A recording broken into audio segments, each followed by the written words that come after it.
The World Tag Team Champions have arrived. This is a matchup that easily could have been put inside of the Cage of Death this year.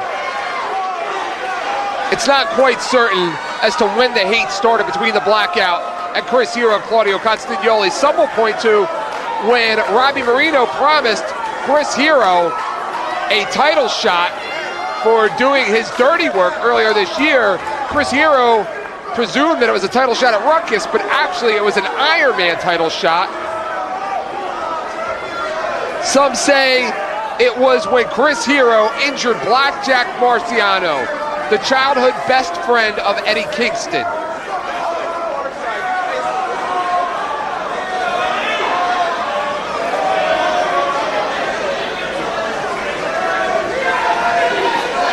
This has spilled over to other promotions, this rivalry, this feud.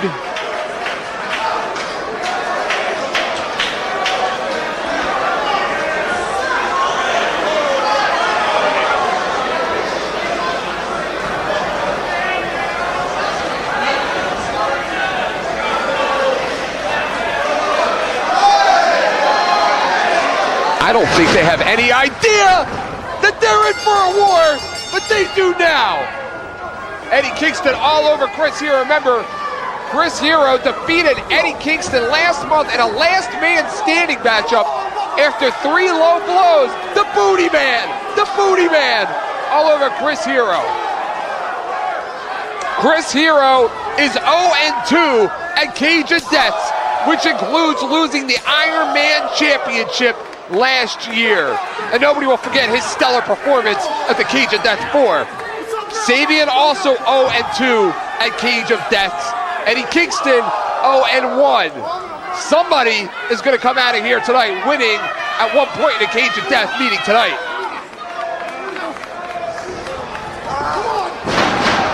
Sabian takes Chris Hero off of his feet.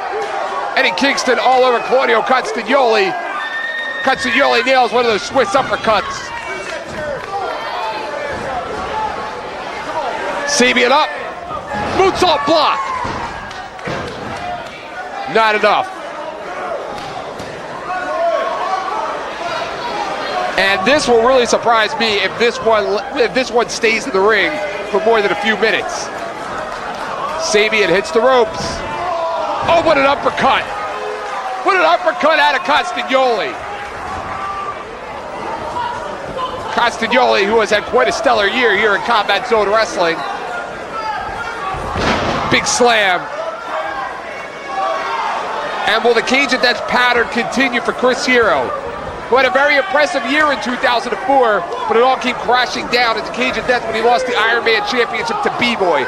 Chris Hero, whether you like him or not, has had a very impressive year this year, which includes, of course, winning the Tag Team Championship. But will that streak come to an end like it did last year?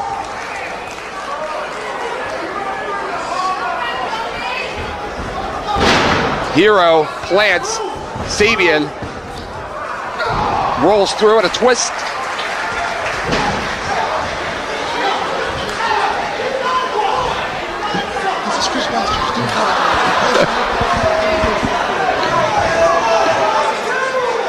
The champions now double teaming. Sabian, the challenger, crisscross. And they don't stop. Eddie Kingston being admonished. Eddie Kingston has some real issues with Bryce Remsburg. We've heard about him here in commentary. Look at these goofballs. Look at these goofballs. And look at what Hero's doing.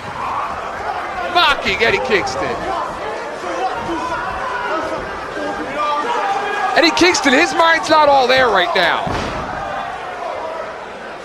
Eddie Kingston, usually with me on commentary throughout the evening, will not be, has not been tonight. It's all about this matchup for Eddie Kingston.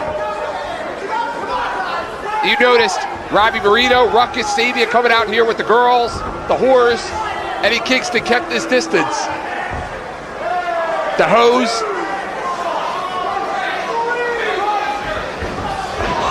Again, rolling through. Chris Hero with a head of steam. plants his boots. Bryce Remsburg fighting hard to hold back Eddie Kingston. Kingston's had enough. Kingston's about to blow. He's about to blow.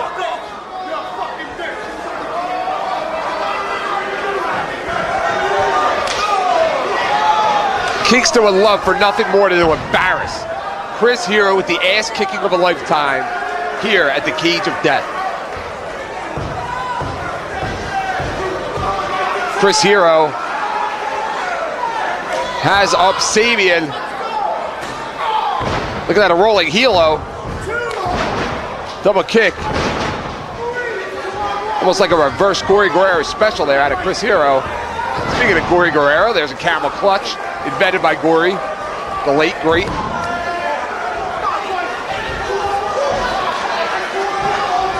Bryce Remsburg having a war himself with Eddie Kingston. He's getting quite a workout. Sabian absorbing a lot of punishment, but don't be discouraged by the size, because Sabian stood toe-to-toe a year ago with Nick Gage and Nate Hatred. And it was Sabian and the rest of Blackout that came out on top. What was that all about?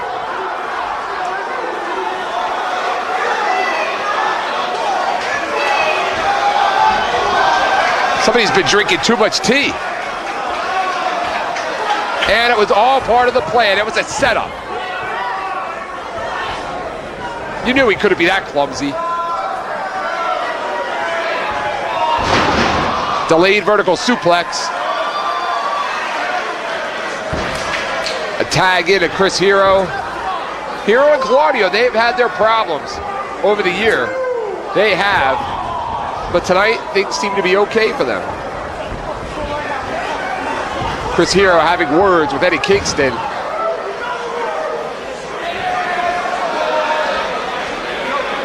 Kingston, like a chained pit bull. Like a chained pit bull that sees a puppy walking down the street. He just wants off of those chains.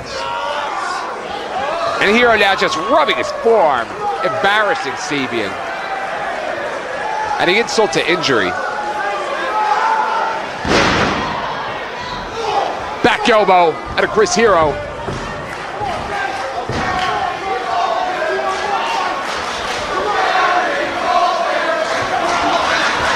And he just slapped him. Eddie Kingston just slapped Claudio Castagnoli.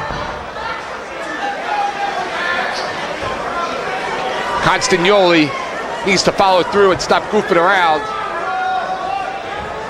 Castagnoli spinning Sabian. Sits out. And a double axe handle.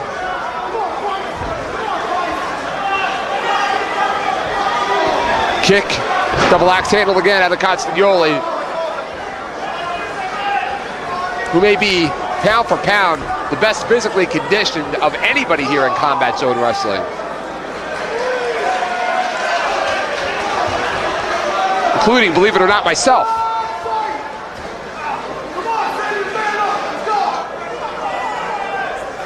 Chris Hero with a real methodical pace on Sabian. The curveball. And look at the look on Eddie Kingston's face.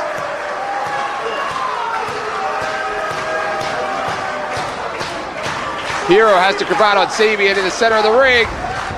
Sabian able to escape. Hero knees Sabian. It looked like right in the upper thigh. Hitting him with that cravat.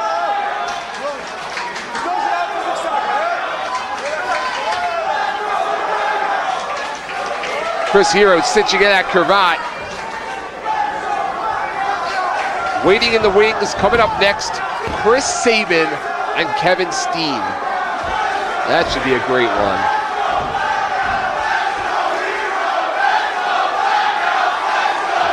The fans split down the middle. You got 50-50. Half for Blackout, half for the assholes. Couple of shots in the midsection. Sabian fighting back. Kingston saying, tag me. Wheelbarrow into a bulldog. Kingston wants that tag. Kingston can smell it. He's in! Kingston with a forearm smash. And another. He's a fighter, all right. He was born a fighter. He was bred a fighter. Kingston with another one of those shots.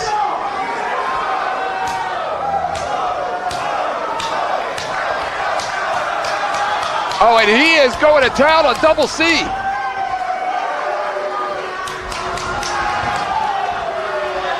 Look at the chest on Constagnoli. It's pink. Northern Lights. Not enough. Remsburg calls for 2. Kingston has a problem with Remsburg. That's been documented. Kingston shoots in Constagnoli. Backdrop over the top rope. He hit the floor hard. Bipasso. Satellite head says, oh no, he's going around the world.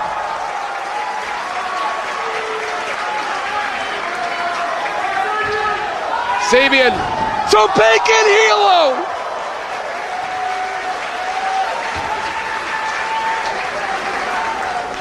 Hero rolls in.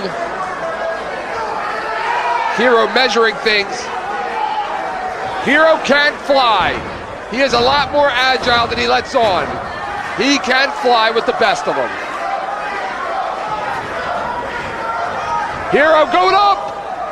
That's the agility I was talking about. He has no idea that the bull is behind him. He rolls through. What a Yakuza kick.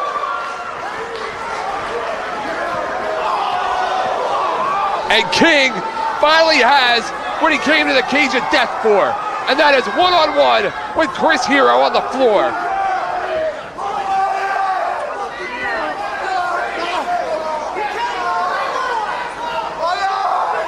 Eddie Kingston now all over Chris Hero.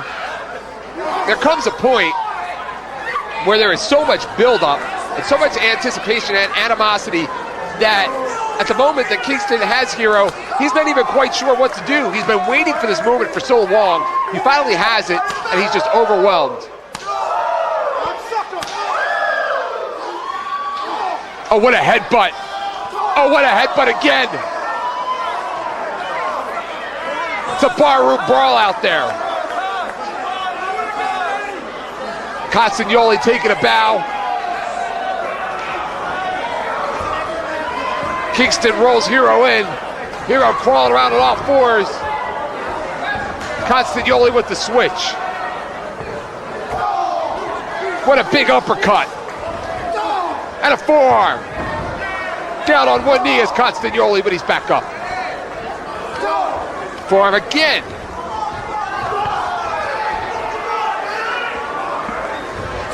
Hero on the floor.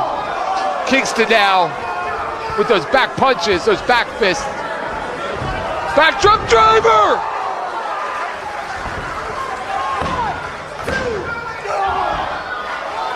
Hero breaks it up. The Tag Team Championship of Combat Zone Wrestling on the line. Hero and Constagnoli, believe it or not, defeated Necro Butcher and Toby Klein for those belts. Sabian stands toe-to-toe with the former Iron Man champion, whose streak came to an end at last year's Cage of Death.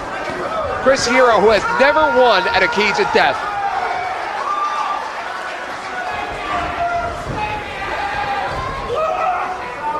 Hero has Sabian up. Sabian lands on his feet. Oh no, Sabian uses his balance. Sabian on the second rope. Tornado DDT.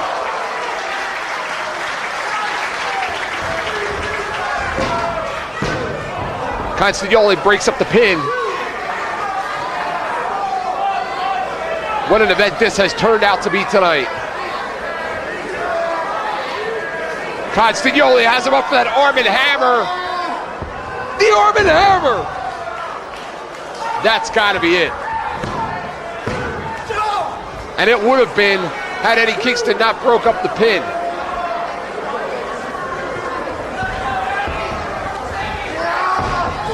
Kingston shot in. Constagnoli follows through, and a miss. Eddie Kingston with the Yakuza kick. You almost have a feeling that this is Blackout's night. It's their party.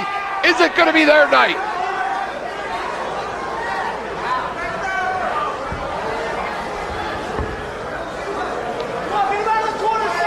Claudio up on top. Sabian following through.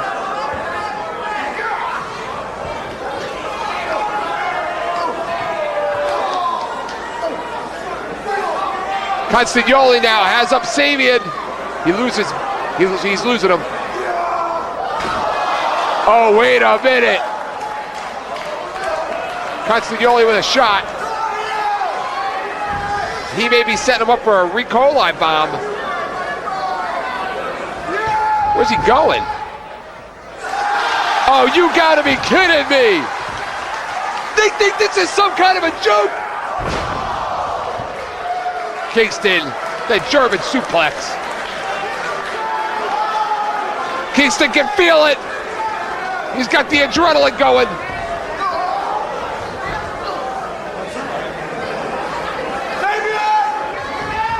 Kingston has Constagnoli.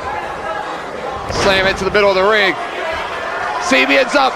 The Black Jesus is going to fly. The Black Jesus is perched.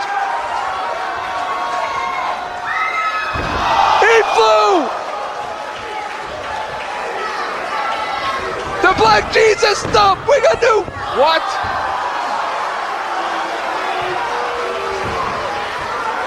Are you kidding me? We had new champions.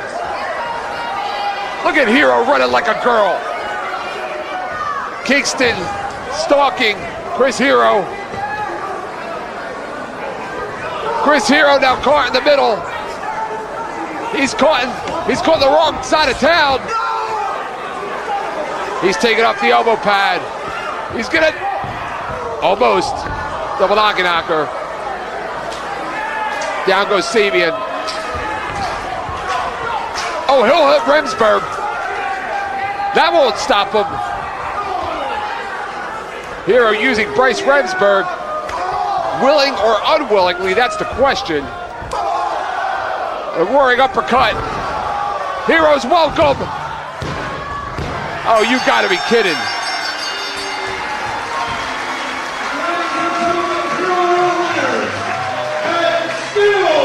CZW World Tag Team Champion, Claudio Castagnoli, and the singer of CZW, Chris Hero, the King of Wrestling.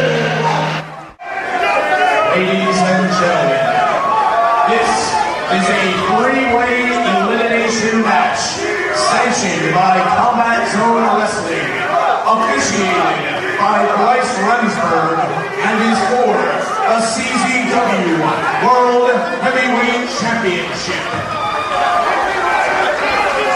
Introducing the first challenger in the corner to my right.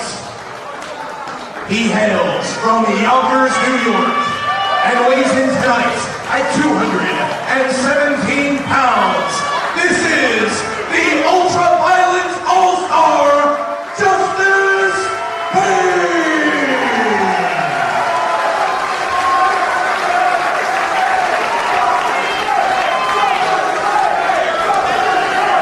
Introducing the second challenger in the corner to my left.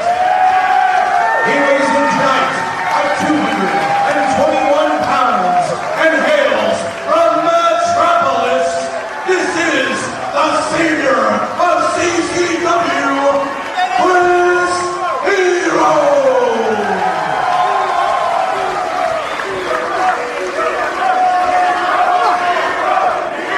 And ladies and gentlemen, introducing the third participant tonight, he is the champion in the corner across from me.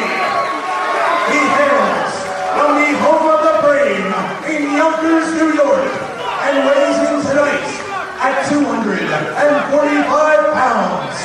He is the reigning CZW World Heavyweight Champion. This is the King of Diamonds,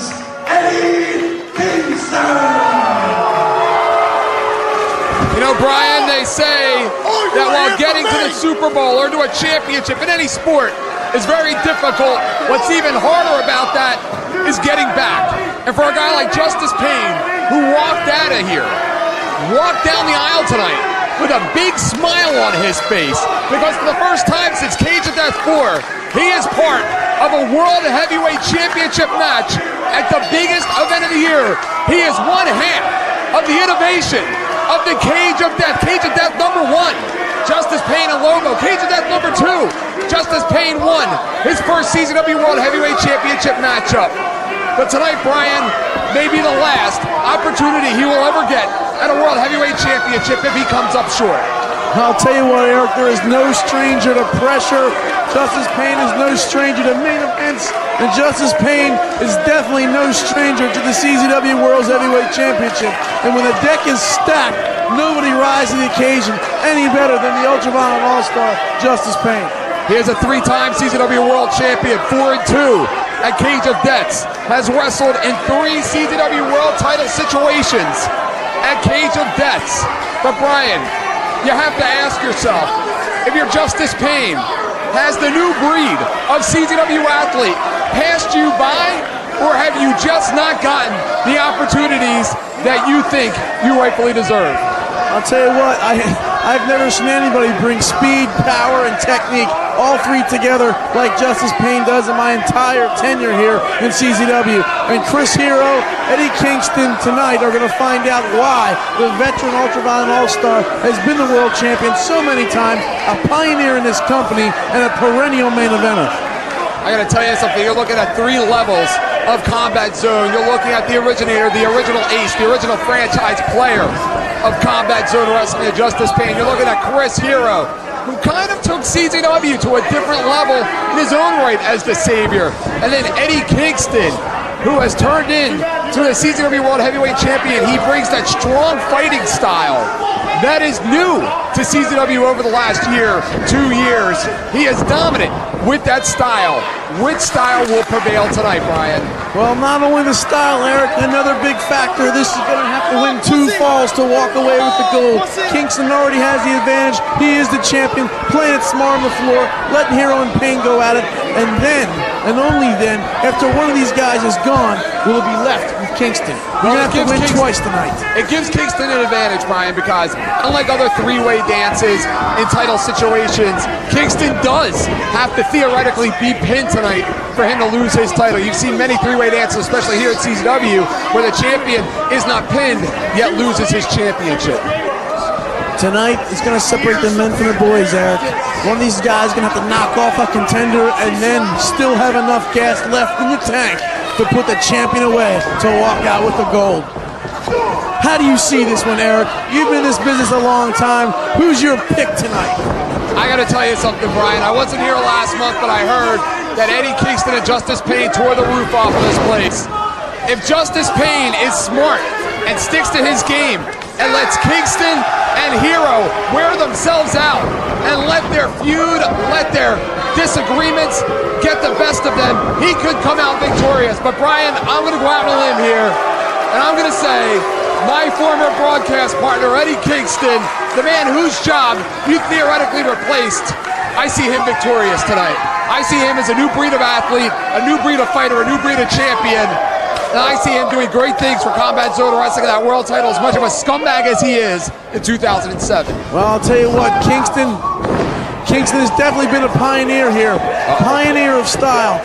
But I'll tell you what, the big differences in this match, 3 totally different styles in that ring. Chris Hero, a technical wizard, but I think what his problem is... Brian, I don't mean to cut you off there, but Eddie Kingston landed real bad from that backdrop, and he is favoring his leg, he is favoring his knee. I don't know if he tore ligaments, I don't know if he sprained an ankle, but he is not healthy, he is not at 100%, and that's absolutely huge, especially in this kind of a situation. Absolutely. And as I was saying, I think Chris Hero's only flaw, he worries too much about what these idiot people think about him. Chris Hero 1-2 at Cage of Deaths. Eddie Kingston has never won a match at the Cage of Death. Brian involved in losing the CZW World Tag Team Championship, involved in a situation last year where he wrestled Chris Hero as part of a tag team title challenge where he lost This feud between Eddie Kingston and Chris Hero is about at the levels of Lobo and Zandig in length. It has been going on for quite some time now. I don't know how it will ever end. It's not going to end tonight, no matter what happens, Brian. But a new level will be reached in the disagreements and the rivalry between the world champion and the former champion, Chris Hero. Look at Eddie Kingston. He can't even stand up. Bryce Remsburg might want to step in here.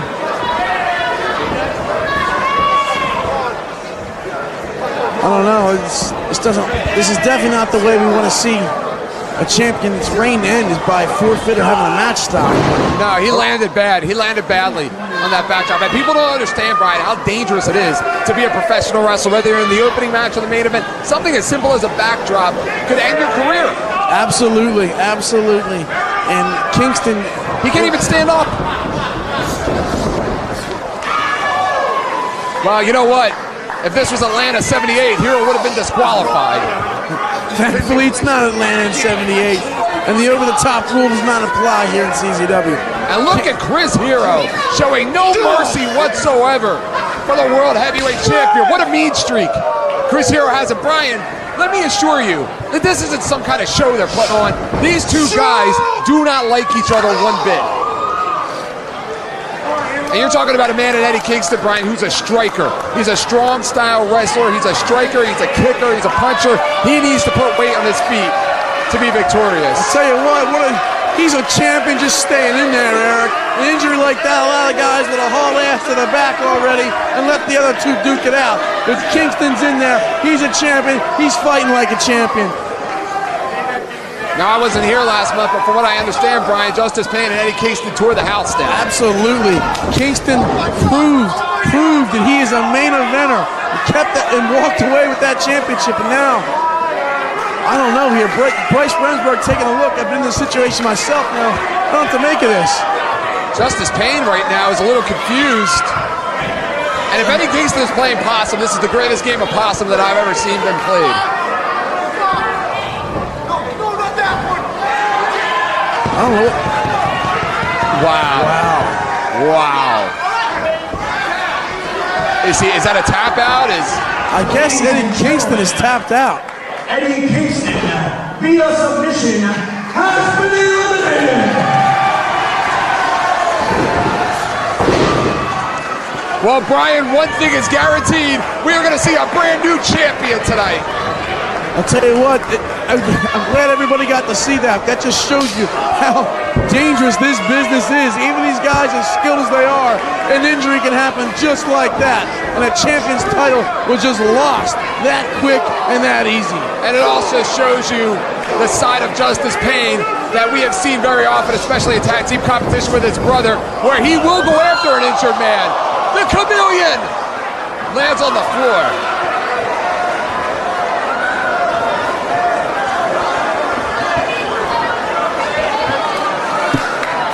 Justice Payne took a nasty spill out there. Chris Hero firing up this crowd.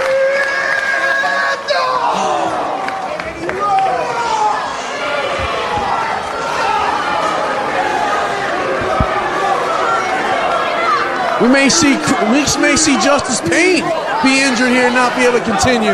Absolutely, Chris Hero may wind up winning the title tonight by default. Chris Hero, he won the title in a very scumbag fashion. He got jobbed out of the title in a very scumbag fashion as well. But tonight he can win it honorably by defeating Justice Payne. I'll tell you what, there's nobody that knows submission wrestling any better than Chris Hero. Chris Hero, that cravat, numerous submission holds, wear down holds.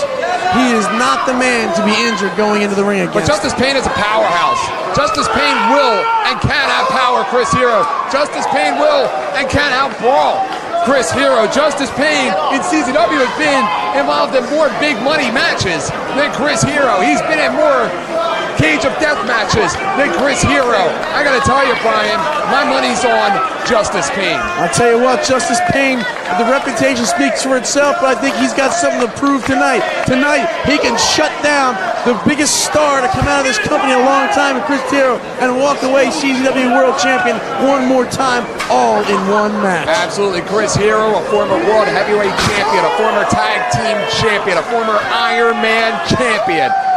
And this is where Chris Hero does not want to be, brawling on the outside with Justice Pain. Because as you said, Chris Hero is not going to be able to outpower or outbrawl the Ultraviolent All-Star. They wrestled each other briefly at Last Team Standing in the finals that night, where Pain teamed with a Human Tornado in a losing effort to the Kings of Wrestling. And Brian, this is the first time in quite a while where Hero is on his own. No Constagnoli to back him up. No, there's not, Eric, but you know what? Chris Hero, no stranger to championships.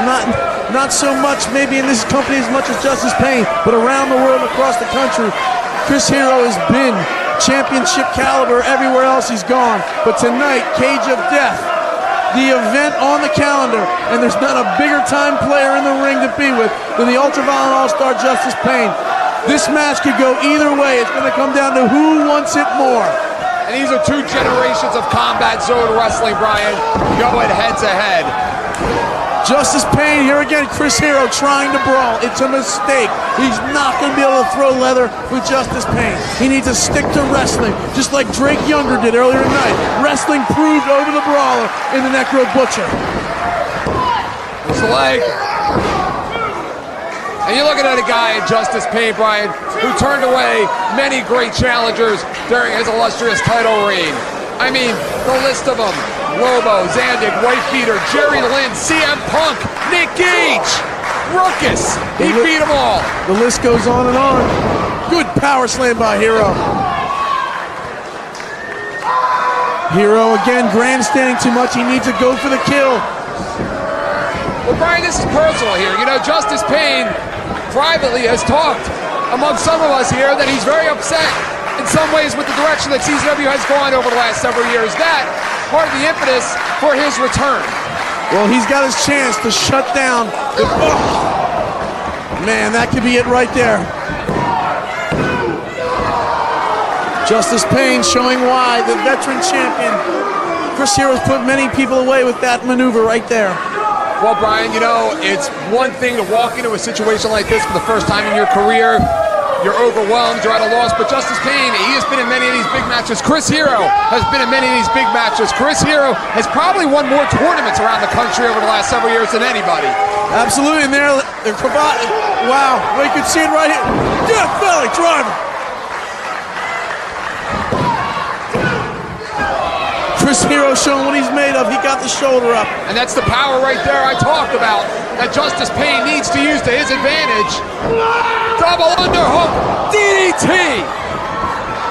Justice Pain, Brian, was a kid, was a fan, was somebody that bought a ticket to come into this arena years ago and watch Extreme Championship Wrestling, and to him to wrestle in a championship situation on a night like this in this building is something that he really appreciates, something that he really takes to heart. I'll tell you what, Eric, funny you mentioned that. It was in this very building that I met Justice Pain and Nick Gage for the first time in that ring, break the barrier, many years ago. And Justice Pain and Nick Gage stole the show that night. Justice Pain showed what a career was coming towards him. He was much smaller then. It just made him more dangerous with the size and power that he's put on in the years that have passed.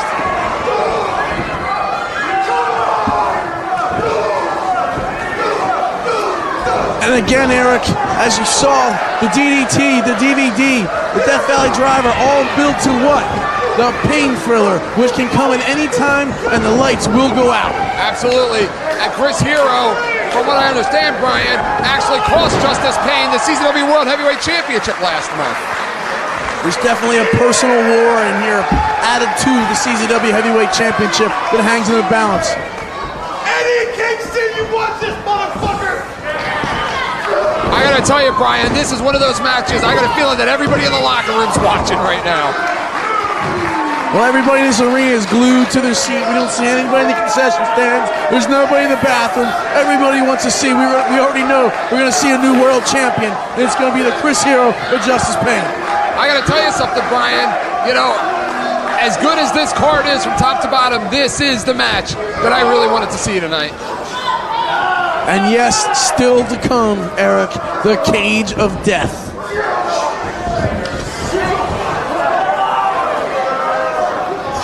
Standing switch.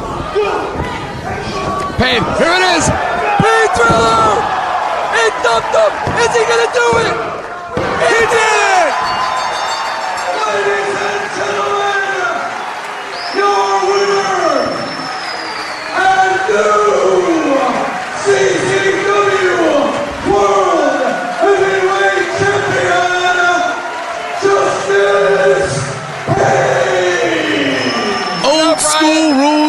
way, Dan. You motherfuckers! Danny Havoc! Drake Younger! You see this? I didn't take one. I didn't take two. I took fucking 3 shots!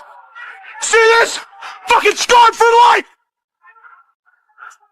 You motherfuckers are gonna die. You're gonna fucking pay? This will be a constant reminder when I wake up every fucking morning. Drake, you might be the future. But listen to me, boy. I'm gonna kill you and your little fucking friend, Danny Havoc. Danny, remember a year ago? That's nothing to what I want to do. A night like Cage of Death, you don't have a soul. You know what, Greg? You know you're tough when you get handpicked by Lobo. I mean, that's just you know what I mean? Me and Lobo, we like each other. We don't like, you know what I mean? It's kind of a weird relationship, but not for me. But you know you're tough when Lobo handpicks you. Here we go. From what I understand, every minute another combatant will enter the ring. You want to be the guy that gets the 2-on-1 advantage. And clearly, Scotty Vortex will size disadvantage to a former CZW Iron Man and CZW Tag Team Champion in Toby Klein. You know what, Ace? Look at that size difference, too. Toby just towers over. Definitely. Scotty Vortex has a lot in store for him today. And look at him already. Oh, chop, chop, chop. Jesus Christ. The beginning of the match is already getting crazy. But he's using his speed, though, Aaron, there, Greg. He's using his speed to his advantage. But you're going to have to, yeah, see? Toby's athlete on top of a damn tough son of a gun.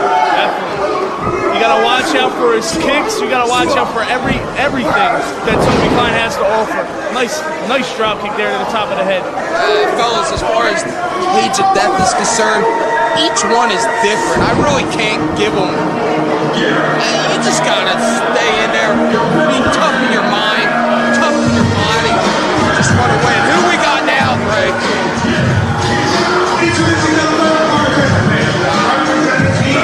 It looks like he picked these guys off of a back road down in Indiana. Definitely, that's where he is. We have diehard Dustin Lee representing the NBA, and already coming in, staple gun right to the head. Definitely. NBA with a 2-on-1 advantage on Toby Klein. Not only a 2-on-1 advantage, I believe they're a tag team, correct? Yeah. So they know how to work together, and they got all them deadly weapons in that Cage of Death. Like you said, they are a tag team. They are known as the Naptown Dragons. Springboard back elbow by Mr. Insanity, Toby Klein, taking down the tag team of the Naptown Dragons. Look at that Ace, man. He busted him right open with that staple gun shot. Yeah. You know, he's got the chair wrapped in barbed wire. That was nasty, Greg. Now, you know what, Greg? I'm going to throw this one at you. That was an excellent chair shot. I love it. You know, Dustin Lee, no stranger to the ultra violence, had that gory, disgusting injury at Tournament of Death. Fast forward, nearly lost a piece of his back. It looks like the tables have turned on Mr. Insanity. You can be in any type of match. It doesn't compare to a Cage of Death. Here we go. And we know this music. And the signs are getting ready to be evened up.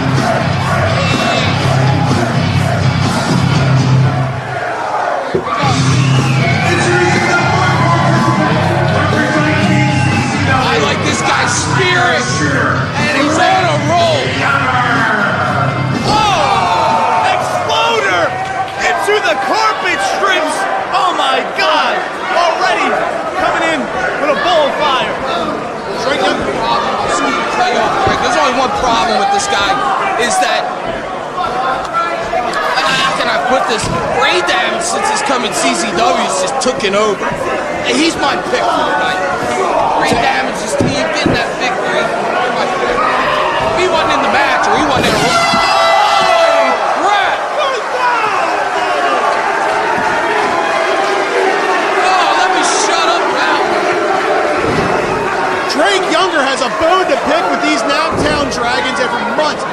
Drake Younger single-handedly brought this tag team of Diamond Dustin Lee and Scotty Vortex into CZW, only to have them turn their back on it. Yes, he did. He vouched for them, the Naptown Dragons, and as you said, they turned their back on their friend Drake Younger, and now he's got a bone to pick with him, and he's getting revenge tonight.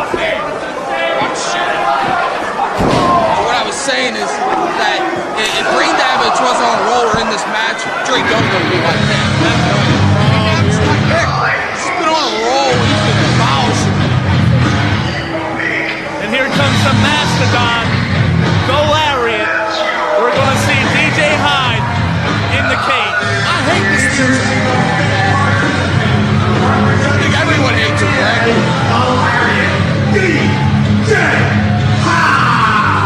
Wow, he looks like he means business tonight. Whoa! Watch the right. Oh! He's going to pop that arm out of the socket. Jesus Christ. As you can see, Drake Younger is wearing headgear because last week he nearly lost his ear in a match up in some other promotion, but he's still here tonight. He feels no pain and no remorse, no nothing once he gets his mind set on getting revenge on the Naptown Dragons. Like I was saying, Ace with Greg, that just shows how tough he is. Well, he's not going to sit down for a night like Cage of Death. And I'll tell you what, any man would have quit right there if he had a thumb tack with that paddle on top of his head. Oh, I busted him right open. Wow, what a back suplex. I just can't wait to see how packed that ring is going to be when all 8 competitors are single-handedly inside that ring, and it's going to be crazy. Okay. I mean, can you hang in there knowing that anywhere you turn, you could be crushed by any type of object? Ooh, wow. Jesus. Did you hear that? I didn't like the sound of that. You know what, Nick Gage? I have never been in a match like this. You are experienced. You're the future of hardcore, but former Tournament of Death winner. How do you prepare for this match? Let's just hear this kabang come down, and I'll fill you in on that one next. Oh, wow, another favorite of mine. It's come a long way, guys. I remember seeing Danny Havoc when he first came here to CZW, and I said, I don't know if this guy's going to make it. I don't know if he's going to land. Here he goes. He's fucking What's he going to do? I don't know. Oh! What was that, eh? That was a cyclone twist off the top of the cage. It is fucking crazy. It was so crazy. The fans were stunned by it. They're stunned. Pain these guys go through. Let me fill you in on what I was saying, Greg. You just got to be mentally tough. You got to know that the next day you're not going to walk. You're going to lay there.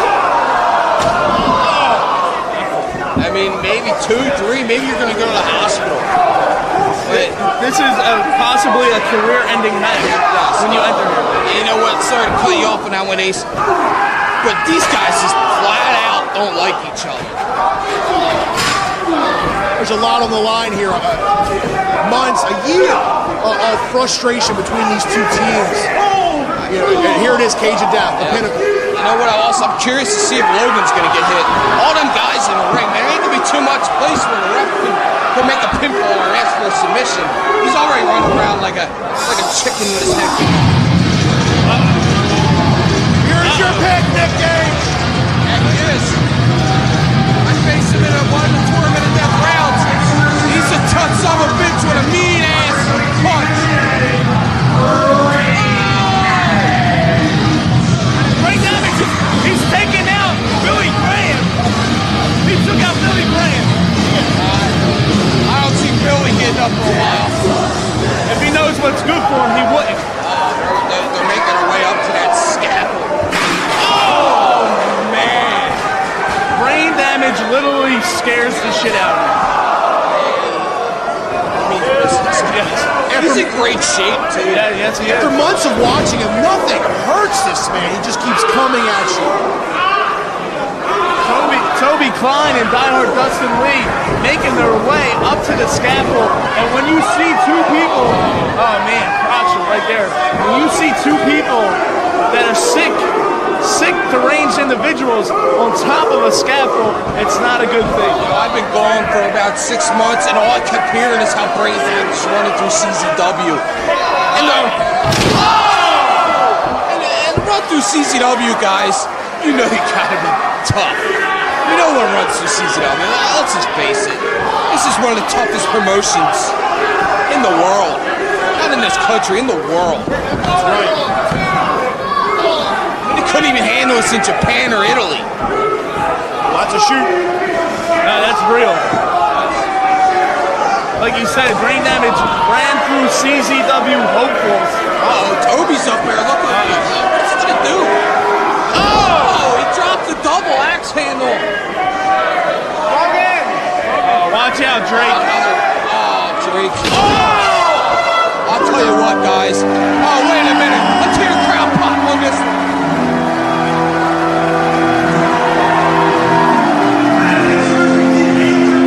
The Hillbilly Jesus is here!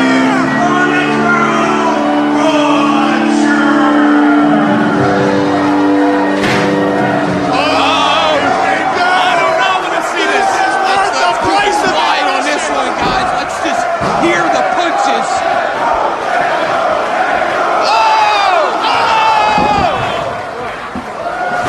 Say goodbye to brain damage's molars. Jesus. But that just shows you how tough brain damage is. Necro didn't even want to go toe-to-toe one of our punches. He took the low row and then gave him a shot. Business has just picked up for Team CZW. Necro Butcher and all 8 of the other competitors are inside the ring right now, and this is crazy. You know, as if there wasn't enough carnage in the ring. Oh!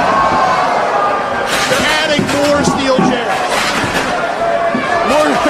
More steel chairs is like adding gasoline to an already lit fire. It is just getting crazy in here. And you know what, Greg? It's going to be hard to call this.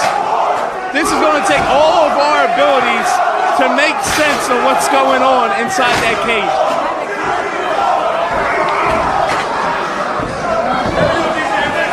There's barbed wire. You know what, guys? I can't keep my eye off of that double table over there with the thumbtacks on top. Or is that a sheet of glass? I think it's a sheet of glass. I think it's everything that we had in the back, I'll tell you that, Nick Cage. Damn right on that one, Ace. Carnage is, oh my God, they're making some type of chair thing in there. I don't even know what to call it until it's built. This is what I'm talking about, Greg. Anywhere you turn, you're going to get hit. Oh, this is, Ultra-violent meeting of the minds. Wait a minute. it's a slugfest. An 8-man slugfest. Wow. Oh, I'm going to enjoy this one, guys. I like good wrestling. I also like a good fight. Brain damage and Necro faced off along with Havoc and the Mastodon.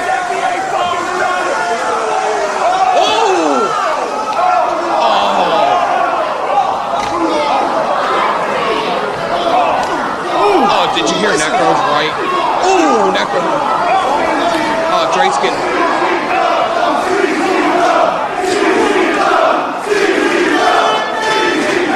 I'll tell you what, you're seeing more punches thrown tonight than you will if you want to go see that Floyd Mayweather match. Yeah, we also got a celebrity in the house to watch this Cage of Death. Mickey Rourke's here tonight, guys, just to see the Cage of Death. Yeah, we're going at it. Necro's holding on to him. He's winning this. Oh, wait a minute. Brain damage might knock him out. Wait, what's Necro going for? Roll quarter, some. Oh, the scissors are back, guys. Oh, no.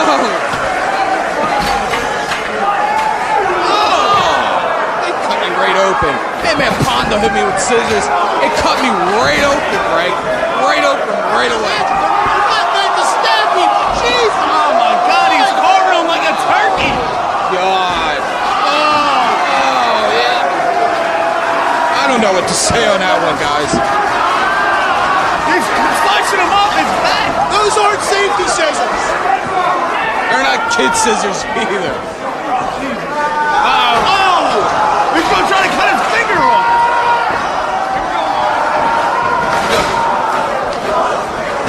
Necro Butcher is fucking insane. He's out of control, guys. I might have to take my pick back.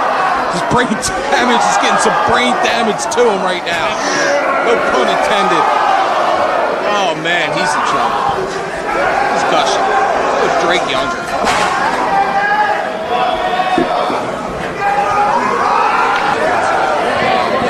All 4 members of Team CZW will steal folding chairs. Oh, they push him. Oh! He's done. Oh man, he picked him up more. What's his Drake's picking him up? Oh, that's Drake's finisher right there.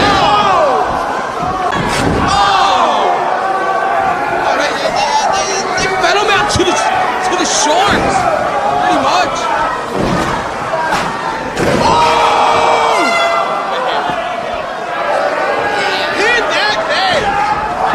Diehard Dustin Lee is feeling the worst pain he has ever felt in his life inside the cage of death.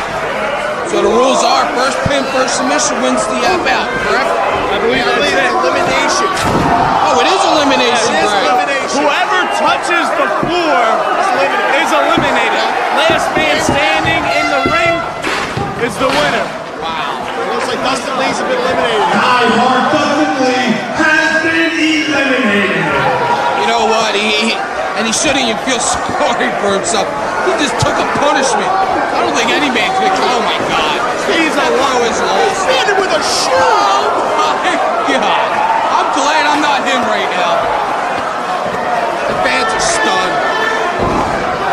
I mean, he could be the first man to pin a guy off of crushing him with a shoe, not a boot. Not a wrestling boot. That's a New Balance. Shoe.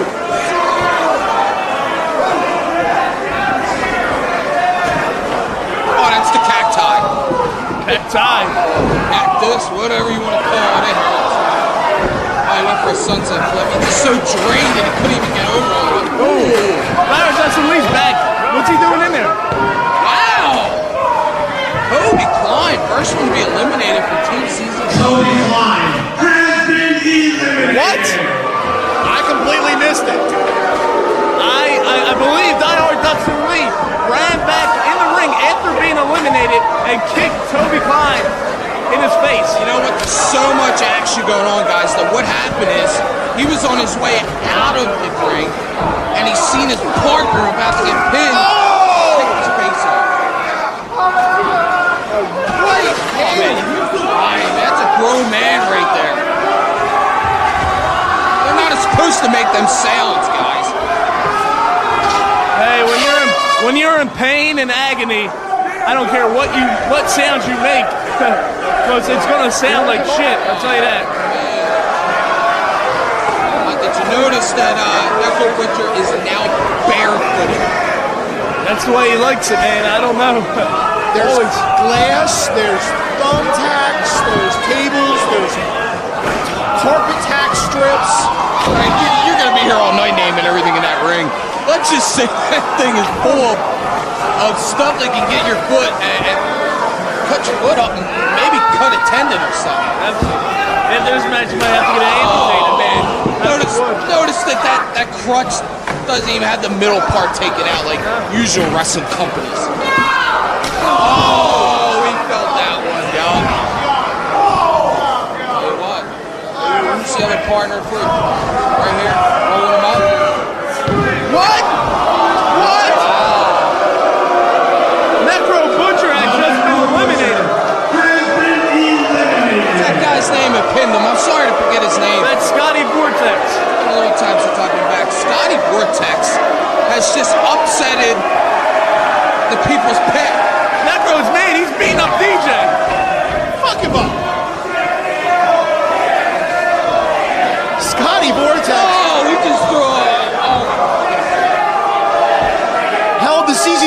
World Junior Heavyweight Championship for the majority of the year. Just had the biggest pin of his life. I'm stunned right now, guys. I'm stunned myself. Scotty Vortex picking up Danny Havoc. What was that called, Ace, Greg? I don't even know. Wow, what a save. Good save there by Drake Younger. They are already outnumbered. Drake Younger and Danny Havoc, 3-2. Scotty Vortex on fire, Greg, right now. Damn right.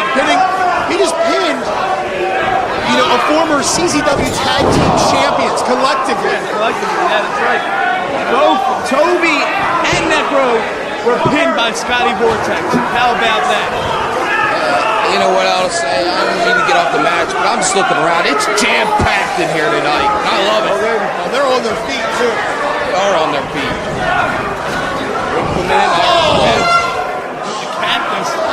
Cactus to the gut.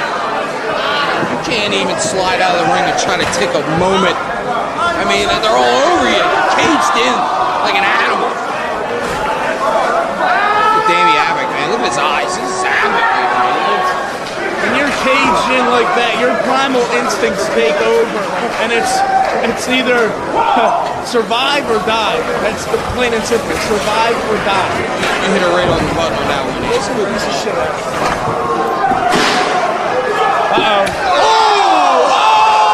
It's stuck in him. Stop, Fred. It's stuck. Talk about a spinal tap. Drake Younger. Oh my God.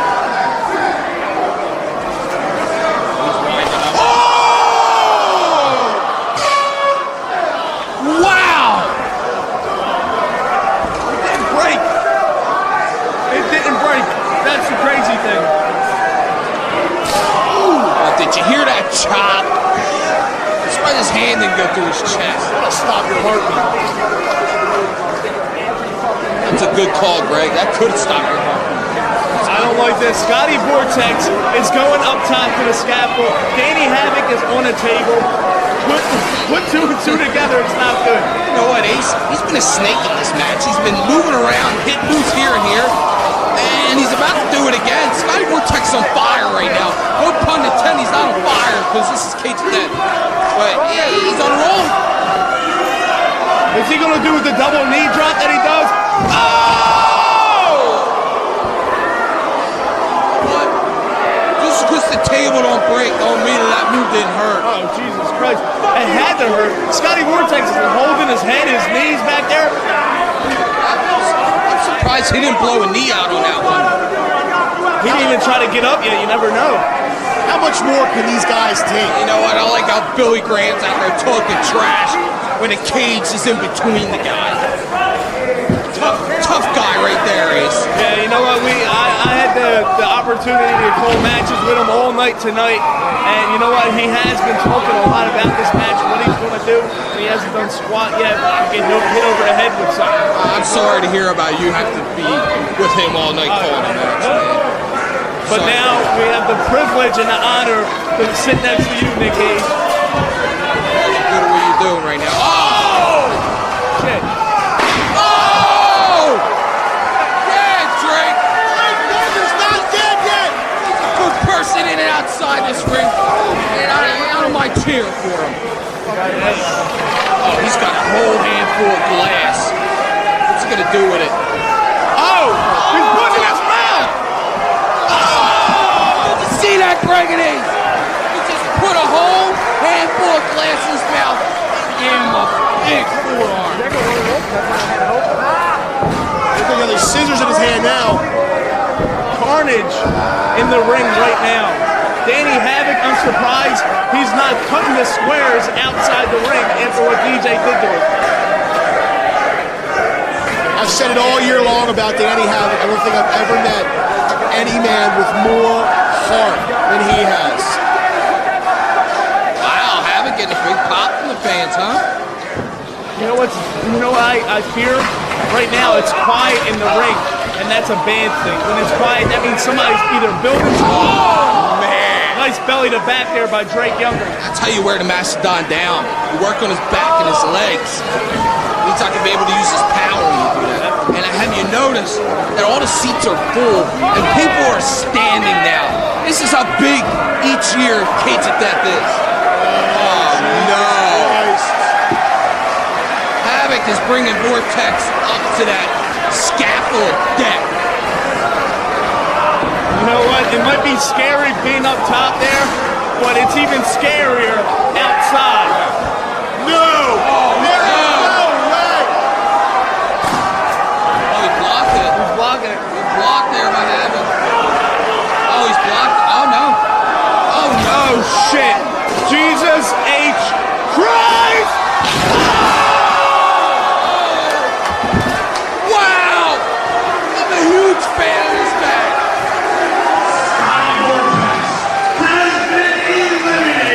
Give it up to Scotty Vortex. I mean, the man pinned Necro Butcher in this match. Oh, man, that is a piece of cable, guys. That he's hitting DJ Hyde over the head with. I am surprised Scotty Vortex didn't go through that very ring. Notice all the contraptions on the outside are still up. That's not good. For the guys in this match, it's not good. Hey, Greg, why don't you give us the rundown? Who's left in this match? I'm still speechless. This is amazing. 2-on-2. There's 2 members of Team CZW left. I'm still speechless. Danny Havoc still remains.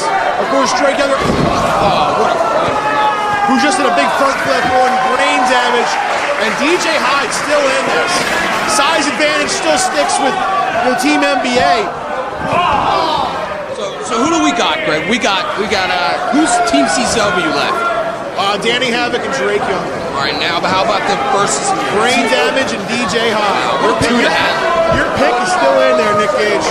Both of them. Thank you, Ace. You know what? I would like to have these 4 men left on my team. Spinning back punch, didn't connect all the way. That's why he just got crushed with a right. You got it. You got to follow through on that spinning back punch. I would not want to go one-on-one in a fight, in a fist fight, in a bar fight. Oh, there's a old school DDT. Definitely. I would not want to go one-on-one with brain damage, man. He has punch power. He will take your chin off with one punch, and I am afraid of him. Tell you what, fans are speechless along with you, Greg. They don't know what to make. He's pinning Jay. No. Anyway, he just put the barbed wire table on top of DJ Hyde. Drake Everett's got something sick in mind. That's just putting his body on the line, Ace. Definitely. With a senton, jumping off of that open chair. Senton right on DJ, covered him ball. Man, that's a Mike Tyson right there. That's the old Mike Tyson guy. Uh-oh.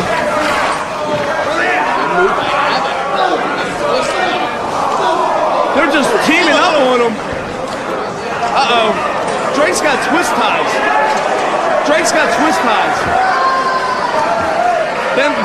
I'm sorry, not twist ties, zip ties.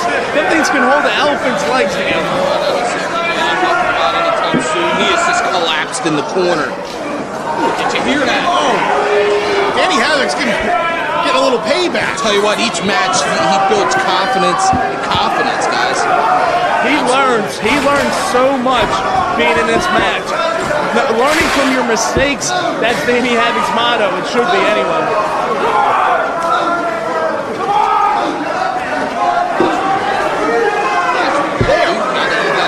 Rights and lefts at him. DJ finally coming to the rescue of Brain Damage. No. Sleeper suplex. Jesus Christ. That's it. Ain't no man getting up after that. What's that called, Ace? What a sleeper suplex. Shade of Kenta Kobashi. Whoa! Boss man slammed by DJ Hyde. You know what? That looked like a Mr. Huge slam. I remember him from the back of the heyday. So many contraptions still around. Oh, man. Event staff has just freed brain damage. Wonder how much he slipped in his pocket to get him free.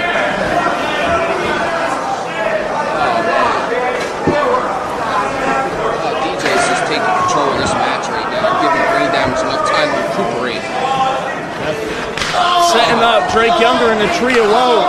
Add an injury to insult by chopping him and kicking him in the back. Doesn't look good for Drake. He's trying to get that leg free, just can't. We did get hit him in the back. These guys are so drained that they try normal stuff that they would get out of the way from. So drained at this team. Where's this nut going? I mean, they insult him, but Danny Havoc is going up to that scaffold of death again. Why would you want to climb up there? Don't take your eyes off of brain damage for 1 minute, because if you look right now, he's making his way up there to meet Danny Havoc. And Jesus Christ, I am praying for Danny Havoc right now. Jump on, get away. Right, did you see the eyes and brain damage? He just looks like he's ready to hurt someone. Always famous for saying somebody's gonna die. Black eyes, black heart, black soul. Brain damage does not care about anybody. Oh, don't do it, man. Yeah, I mean, why would you want to exchange fists with this guy? And here, Drake Younger, folks, is making his way up to the scaffold. Oh my God, look at that. He's going for a package pile driver. Drake. DJ Hyde, man, stay down where you're at. Let these guys take themselves, and you will get the victory. Drake. Oh my God. He's got no Drake. No! Holy crap! I got up out of my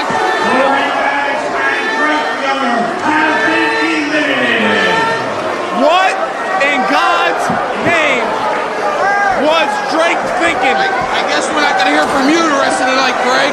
You look like you're stunned. Wow, Havoc's getting the big pop. They're on their feet for Danny Havoc. That's awesome. He deserves it, guys. Look at him. A two-year history between these two.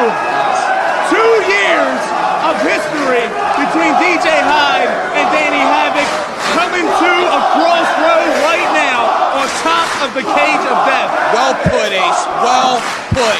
These two hate each other. All the beatings DJ Hyde's gave them. They're so high up that his head is hitting the lamp in the ceiling. Oh! No! No way! No way! No! That's it, guys. I'm sorry to tell you. Oh, wait. Danny, he's got That's some that confidence. That's that confidence I'm talking about. He would have got hit with that one. Oh! Bastard on goes through! And then... DJ Hyde has been eliminated. Your winner of the match,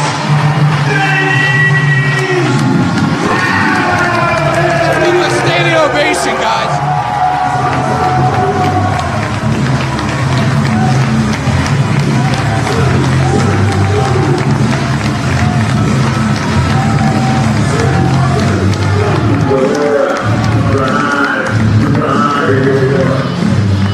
Danny Havoc has done it. He is now at the promised land. He has finally done what he has wanted to accomplish here in CZW. Win the Cage of Death match. You know what, Greg? I'm lost for words right now. Wow. I mean, that is a big man flying off of that. That's 300 plus pounds, falling some 20 feet through barbed wire, glass, boards, all kinds of things. And the man standing tallest right now, the smallest in the ring. You gotta give it up for Danny Havoc. Well, it could be Gage, it could be hatred. Personally, I'm hoping it's that little pipsqueak, Dewey Donovan.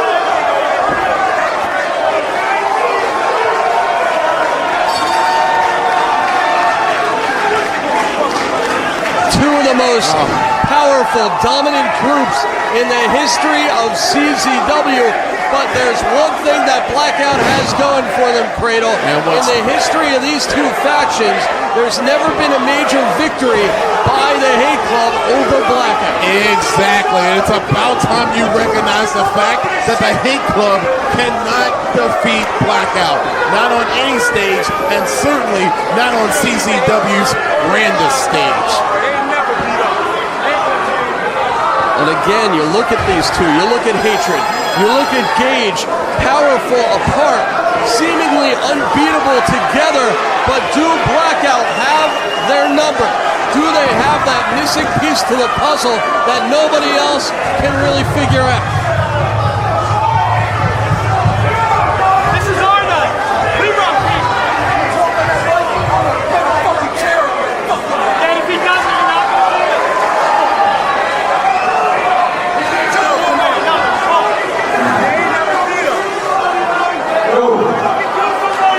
You beat so about 4 or 5 times. What the fuck you think gonna be different about tonight?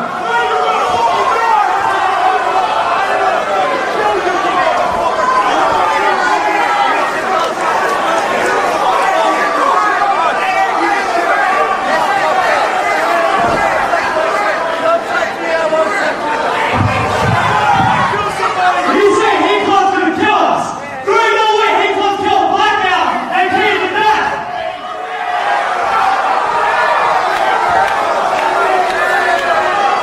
Wait, somebody say Hate Club's gonna kill us? Who said that shit? Oh, God. Gage has a chair.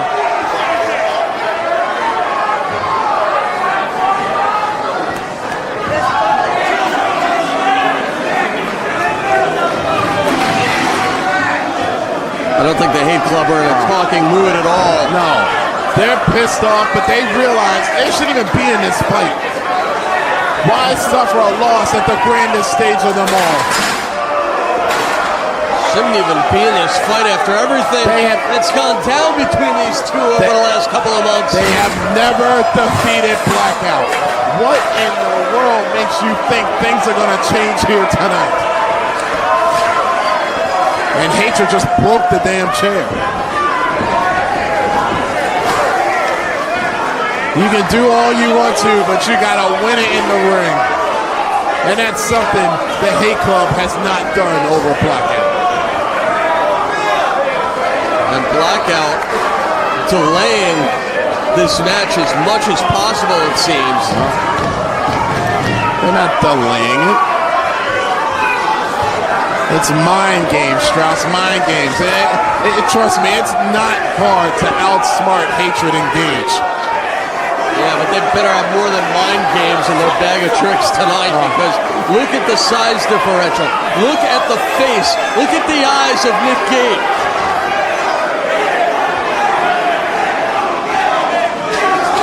You think Sabian and Ruckus care about these people chanting for Nick Gage?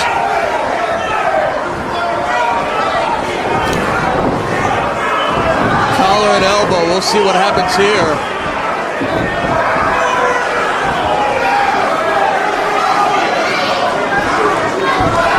Sabian looking to go to work on the arm. Yeah, come on, Gage. Show us what you got.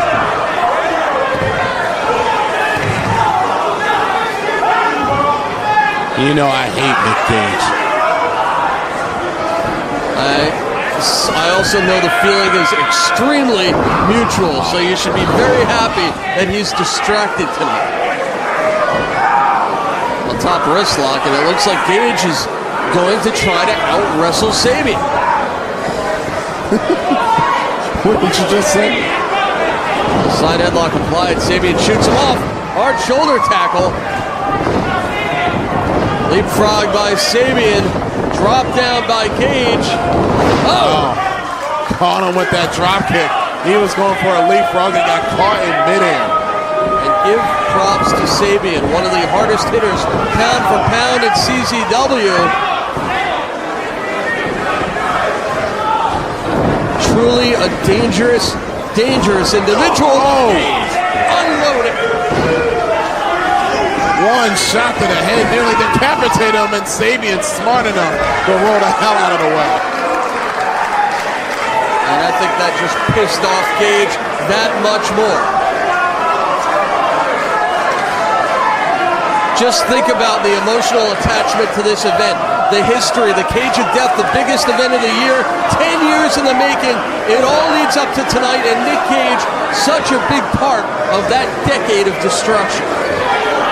No doubt about it. He would hate to celebrate the evolution of ultra-violence with a loss at the hands of Ruckus and Sabian. If Gage was dangerous before this reunion with his old partner Nick Hatred, I think it's brought out that animal that has lived within Gage all along. And there's a tag made, and Ruckus is in there now. Ruckus certainly a CZW legend in his own right, turning up the speed but runs into that brick wall known as Hatred. Oh, he's up and down. I'm sure Robbie Marino has told him to stay away from the power of Nate Hatred. That's going to end in trouble. Oh, nice move there. Leverage move. Putting Hatred outside on the floor. And watch out, Sabian on the hop. Oh, no hand. That's ups for you right there. Something the Hate Club doesn't have. Oh, but watch out again. Gage tearing the head.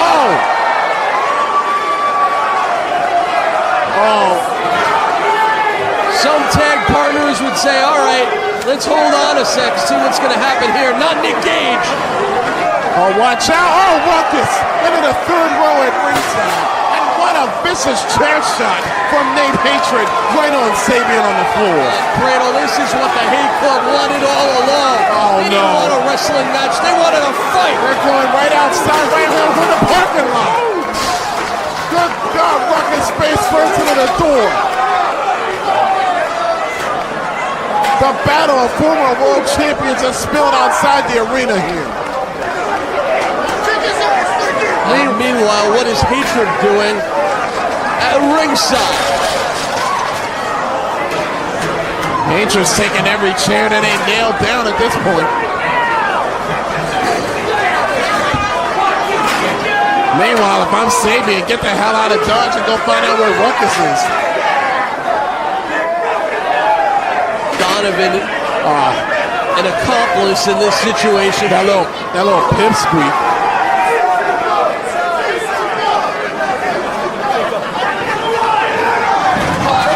Oh, Sabian being thrown right into the steel barricade at ringside. Meanwhile, Ruckus is trying to get away from Nick Gage over here. Oh, Lord. As long as they stay over there. Oh, good Lord. Oh, my goodness. Gage has a chair.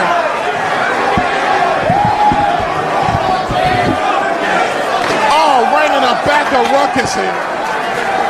These fans surrounding this fight.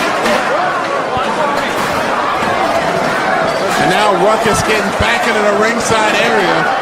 Safest place for him to be at this point in time. And meanwhile, the table of chairs is being constructed over here by Nate Hatred.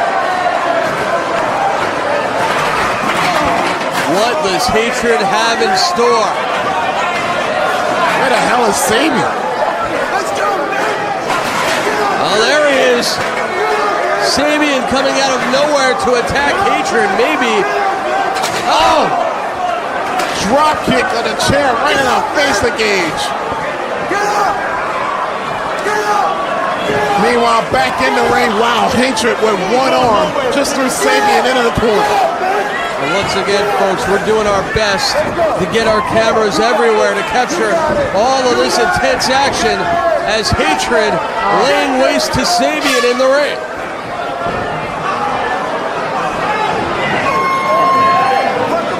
Watch out, reversal. Oh, and Ruckus again launched into the third row at ringside. And what in the hell is Nate Hatred doing? Well, it's obvious the Hate Club can't beat him inside the ring, so they're trying to destroy him on the outside. That's what this is all about. They want to destroy. Oh, yes! Sabian turning the tables on Hatred, but good. Plans backfiring for Nate Hatred. He just built his own casket. On Ruckus. Oh, again!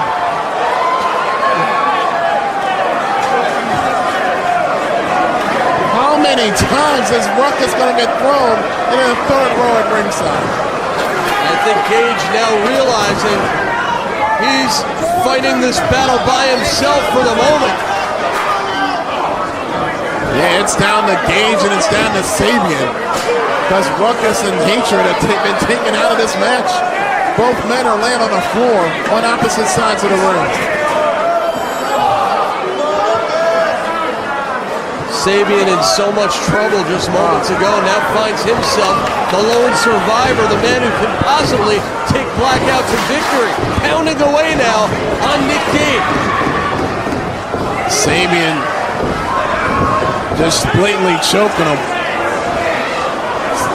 And this is what he has to do, Cradle. He has to keep the pressure on. Oh, without a doubt.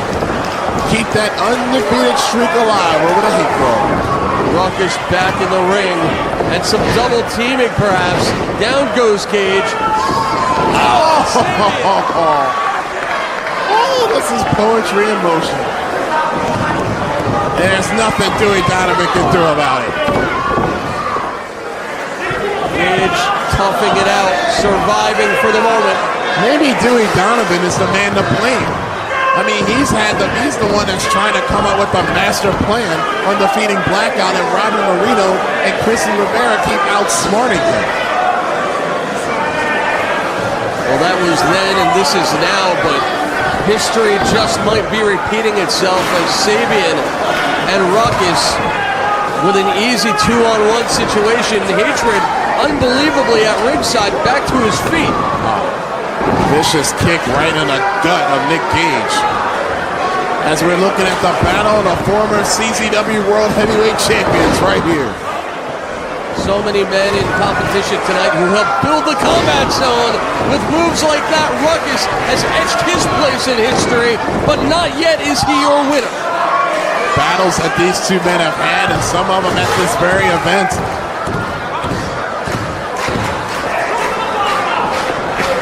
Ruckus going back to the drawing board. Another tag as Blackout working as one. And this is a smart move, keeping the fresh man in. Gage is sucking wind right now. He's got a fresh Sabian to deal with. Drop toe hold, Sabian. Looking to follow up perhaps. Springboard into a moonsault. Nicely hooked the leg too. Gage barely able to kick out, and you see he's hurt. Now goading Hatred back into the ring. He may have a cracked rib or something here. Tag made. Ruckus is back in. The referee distracted, trying to keep Hatred out of the ring. Yeah, and if Dewey Donovan was smart, he'd stay off the ring apron. He's doing nothing but distract the referee even more. Hatred is in trouble.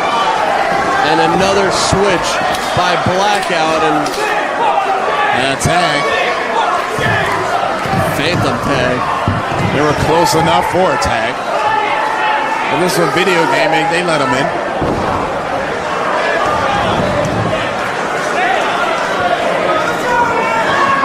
Oh, Gage got his hands on Moreno.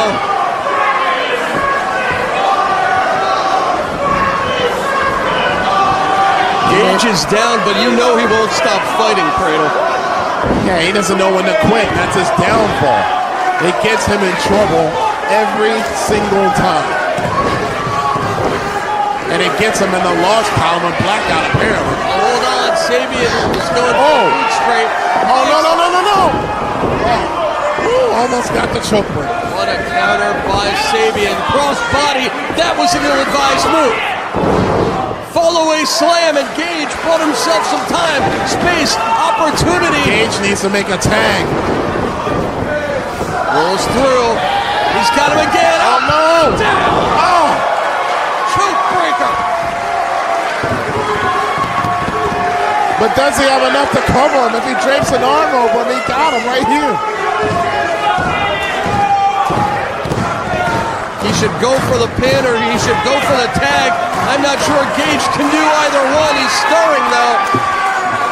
Tag made, Ruckus is in, tag man, and in comes Nate Hatred. And here we go.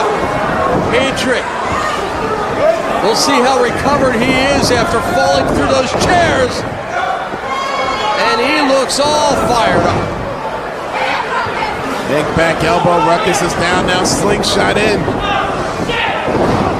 Face first. Hatred taking up the fight for the Hate Club. He's got no choice. Gage is hurt. I'm telling you, he's got a cracked rib or something, Strauss.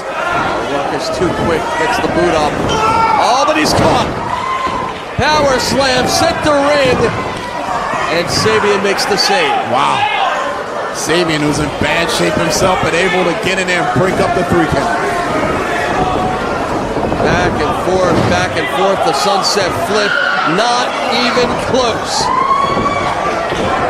Oh my goodness. He's blocking him. Sabian struggling to maintain his verticality, but he is caught.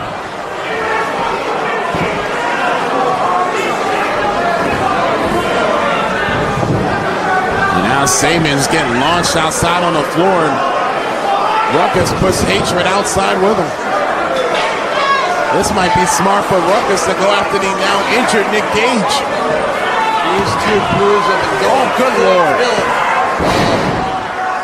Hatred just took part of the barricade out of him. Ruckus maybe going for a home run in the ring. And he connects with the 450. Gage fights out. Well, we got part of the barricade in the ring here. Oh, man. Oh, no. Oh. Look at that barricade, didn't give an inch. And now Dewey Donovan's got a table.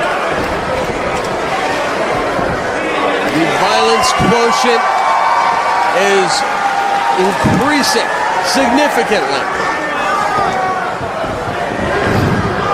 Wait, he just threw the table outside the ring? Oh no, I see what he's doing.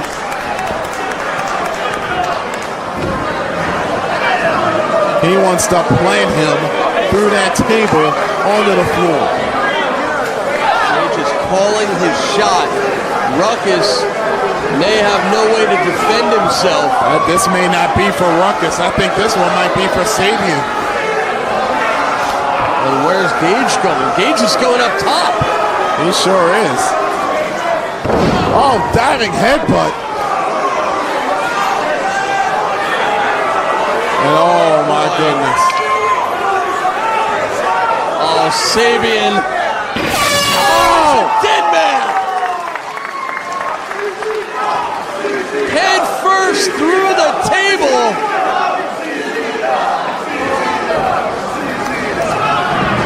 Oh, we gotta get some help out here for Sabian.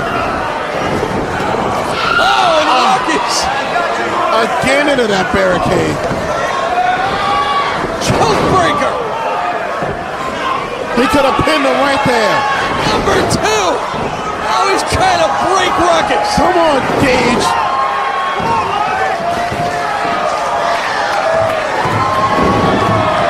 That's 4. This is what Gage wanted. He didn't just want to win. He wanted to destroy these guys. What? Another choke breaker. Referee calling for the bell here. The referee, I guess, using his discretion to stop this thing.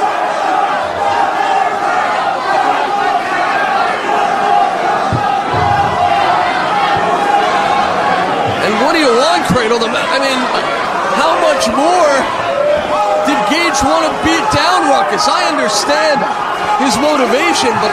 Yeah, why don't you just leave him alone? The match is over, Gage. Oh! Another choke breaker. Not over for Nick Gage. It's never over for Nick Gage. Ladies and gentlemen, Buck is unable to continue with the match. Therefore, Brian Morgan has awarded the match to the Hate Club.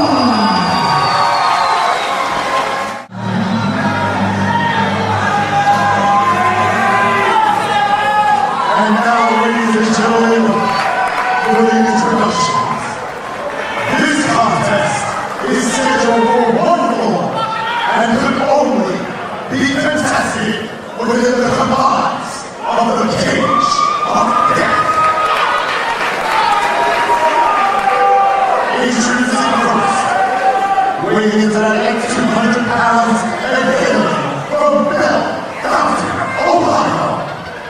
He is the leader of the Switchblade Conspiracy. Ladies and gentlemen, the new Horror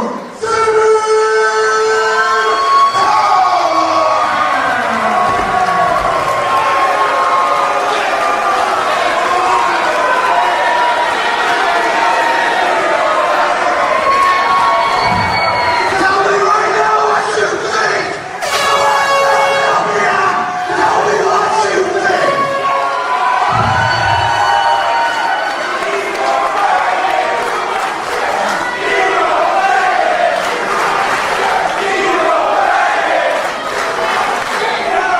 And his opponent hails from the unacknowledged capital of hardcore, Cylinder, Iowa, the winner of Wisconsin. He is the former ultra-violent underground champion. Ladies and gentlemen, this is Daniel Tiberius!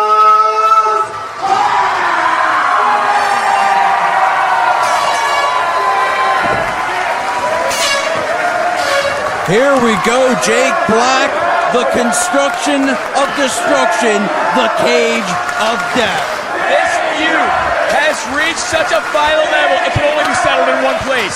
The Cage of Death, perhaps the most violent structure we've ever had for a Cage of Death in the 11 events, is right now.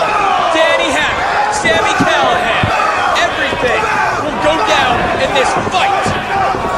One-on-one contest inside this gruesome structure. A one-on-one for now. Sami Callihan and Joe Gacy kidnapped Danny Havoc and tortured him, basically. And someone, we still don't know who, let Danny Havoc go free. Who knows what could happen in this battle in the Cage of Death? Absolutely, we received a series of disturbing videos showing the capture of Danny Havoc and then the subsequent torture. Oh! And it doesn't take long for the glass to fly. Northern Lights. And Callahan kicks out at 2. Callahan was able to kick out after being driven through a pane of glass and then Northern Lights suplex by Danny Havoc. But it's much more about gaining a pinfall victory. Danny Havoc wants revenge and he wants to inflict pain on Sami Callihan. And Callahan just fought himself. But the glass doesn't break there. Fortunately for Havoc, but maybe not. What these people don't realize is that probably hurt even worse. Oh, and I know that thing. That hurt worse than anything.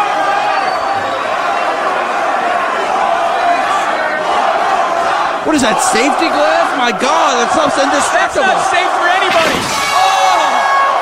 No one is safe from the barbed wire and the glass that is confined in the Cage of Death.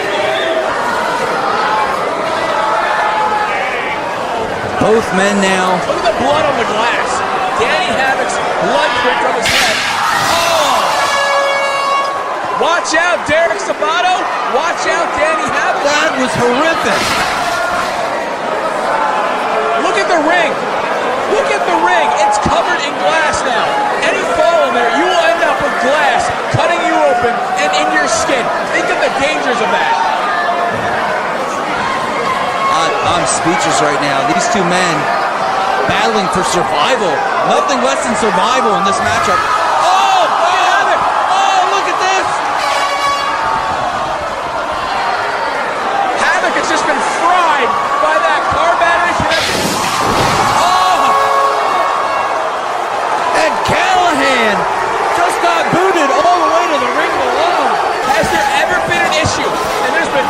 issues in CZW more violent than this one. Look what it's come to. Electrified. Oh, God. Dragging him through the broken glass. Absolutely shredding the back of Sami Callihan. Perhaps the most violent cage of death we have ever had is what we are witnessing right now between Thumbtack Jack and Nick Gage earlier tonight, and this. How do you get more ultra violence? Havoc with some very bad intentions here. No good. Covers him. No! Callihan hot on his heels, though. Yeah, Havoc win for now, but if Callihan catches him, it could be the end of Danny Havoc. Oh, God. Oh, are you kidding? Oh, good Lord. Oh, God.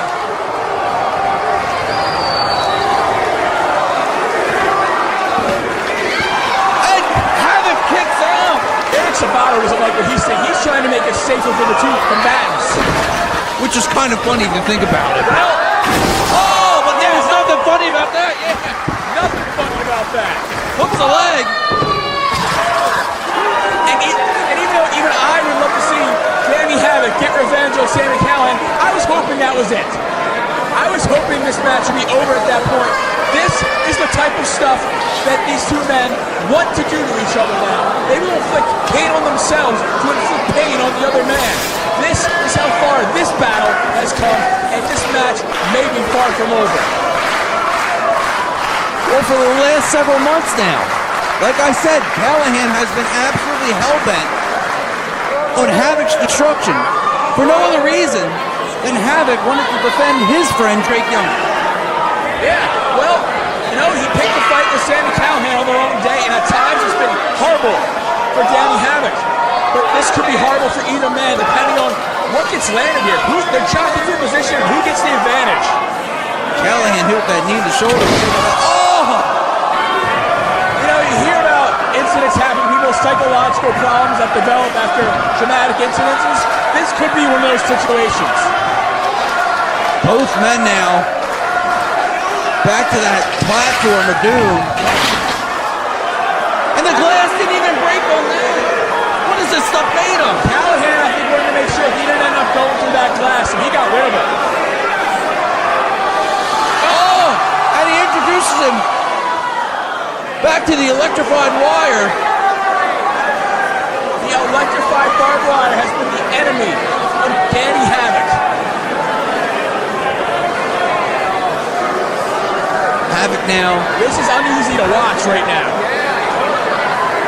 Oh, trying to get Callihan up. My God. Callihan putting on the brakes, desperately swinging with everything he's got. If one of them can hit something, this could be the end of the match. We've said that earlier, but truly considering the height that they're up there, with nothing to break their fall but a ring covered in glass, this could truly be the end. He's got a look at this. Switchblade, right? Absolutely. Never goes anywhere without it. Oh, and he's carving the man up. This is just sick. This is just absolutely. Oh! Good God! Goes for the cover. Oh! I don't believe it.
this short and sweet. This was about business and teaching you a lesson. But then you brought up my family. Rory, I'm gonna fuck you up. And I'm gonna hurt you. I'm gonna see you on Saturday, you little bitch. And his opponent, making his return right here. Oh, come on. Oh, yes. Rory Mondo does not belong in the combat zone. No, he doesn't. No, he doesn't at all. Oh, yes. That's awesome. Drake Younger is going to beat the respect into Rory Mondo here tonight in Cage of Death. Drake Younger, the greatest CZW heavyweight champion of all time, is proving why when someone says CZW, they think Drake Younger. And this isn't a welcome back to the Golden Boy. This is a welcome back to the Psycho Shooter. Drake Younger has been reborn. He is humble and he is ready to beat some respect here tonight. This one all started when Rory Mondo was sent on the deathmatch trial to Big Japan Pro Wrestling, and he went in there and acted like nothing but a diva. A man who said he was all about respect proved the opposite. And tonight, the Golden Boy, the Psycho Shooter, and the greatest wrestler in CZW history is going to prove why you should be honored just to be in this company. Yeah! Just to show how serious this is, when Rory Mondo was in Big Japan Wrestling, his actions almost terminated the working relationship between Combat Zone Wrestling and Big Japan Wrestling. That is how serious Mondo, well, how disrespectful he was. Little Mondo. He doesn't even deserve the name Mondo. Yeah. Here we go. And Drake Young, he's not even thinking about a pin. You know, he's just out for punishment. This is going to be the only lame attention whore social media reference. Oh my God, hold on. And the fans want it 12 more times. Here we go. Triple. Wait a second, it's gone. You know, you can't knock his head off because it's already stuck up his ass.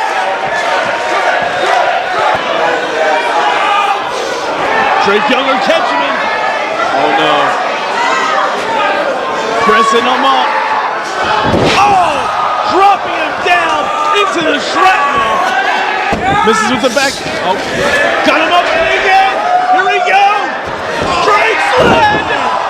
I think I know what Drake's about to do, and this is not good. I hope our medical staff is on standby. I hope they're not, actually. Oh, my God! Holy hell! Come 1, 2, 3!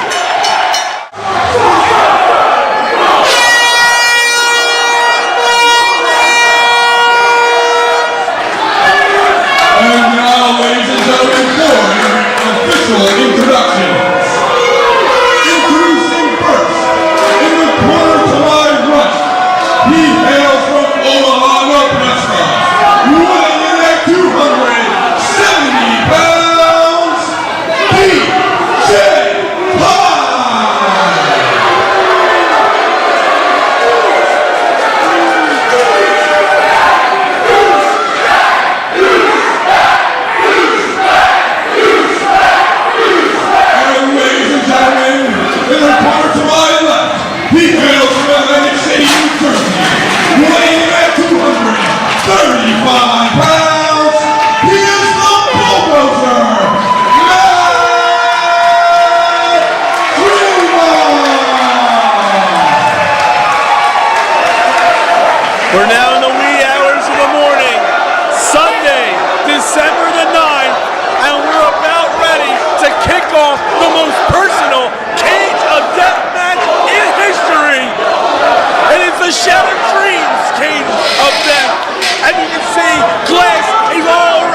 some glass.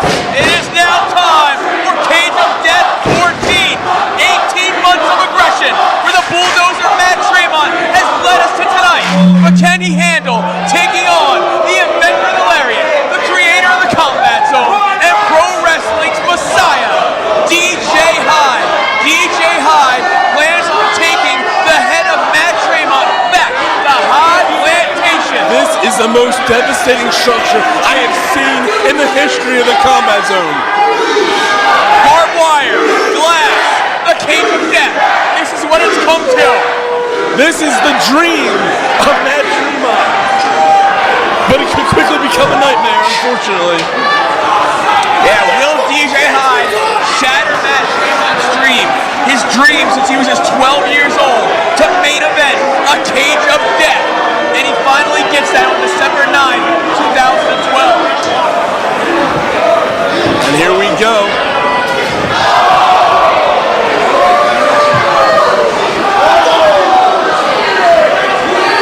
This past Wednesday on Hybrid ENTs and Eye for an Eye, I was between these two men as they broke down and brawled into the streets of Philadelphia.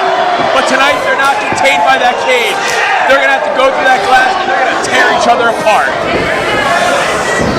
Well, here we go.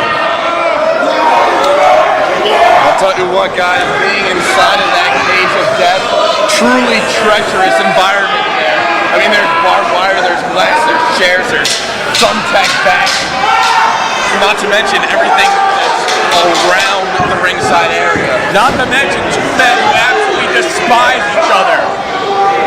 Referee Nick Papagiorgio is just inside of the cage to make sure there's an ending to this match and a clear-cut victor. Here we go. Oh my God! Talk about an unenviable position. Yeah, DJ. Painful one, too. Yeah, DJ Hyde went to the first pain. We got to cover here. 1, 2. Only a 2 count. In their first encounter at Tangled Web 5, Matt Tremont was sent to the hospital courtesy of the lariat with 130 stitches in his arm. Yeah, their second encounter, I believe DJ Hyde went to the hospital, but unfortunately Matt Tremont lost his job in the process. That's the kind of man DJ Hyde is. He cannot take the L.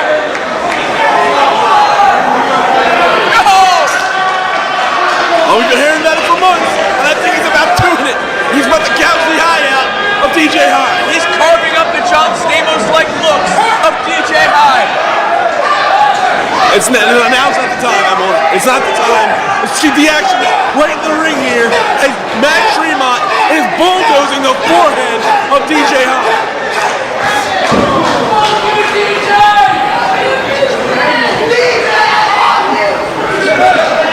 And the bulldozer has been waiting for this and waiting for this to finally get DJ Hyde inside of this cage.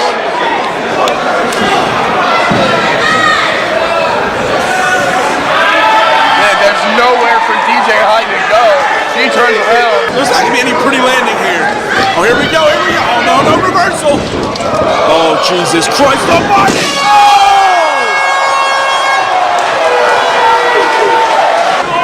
Oh, where's Matt Tremont? Oh, God, oh my, no! Oh! And Bulldozer has him in his sights. Oh, wait, there we go!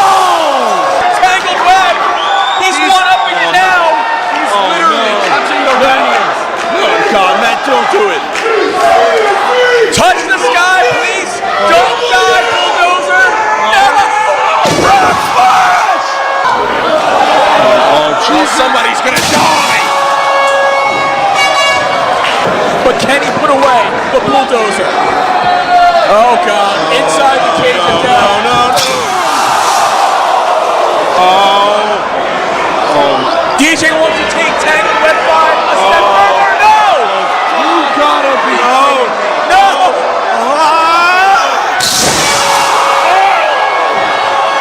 Oh God!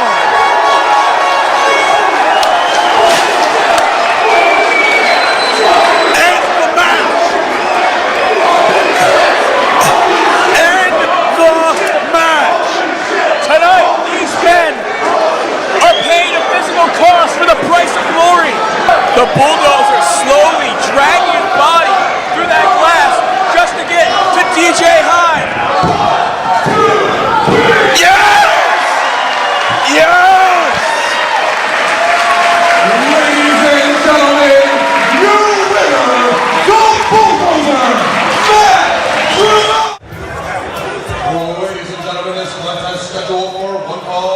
is for the Combat Zone Wrestling Wire Championship. When the bell rings, the man in charge, Senior CZW official, Mr. Nick Papagiorgio. Introducing first in the corner to my right, he is the challenger. Fighting out of Tacoma, Washington, official weight 180 pounds, he is the new flavor, Shane Strickland.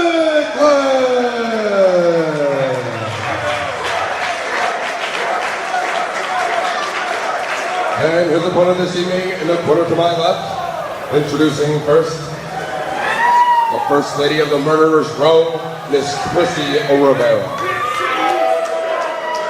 Fighting out of the 609, official weight 175 pounds, he is the 2013 Best of the Best tournament winner, and the current reigning and defending Combat Zone Wrestling Wire Champion. This is Alex Colon.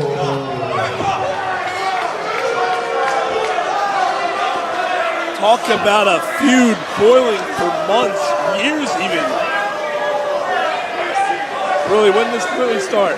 Well, I believe one of Shane Strickland's first matches ever was with Alex Colon. One of his first matches ever, but it was actually January this year. Shane Strickland defeating Alex Colon at Ascension.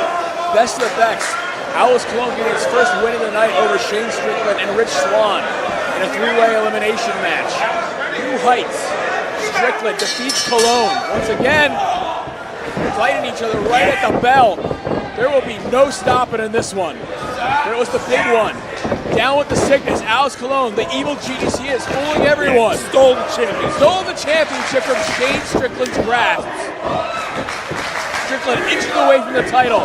Alex Colon returning from the back after faking an injury and swerving everyone.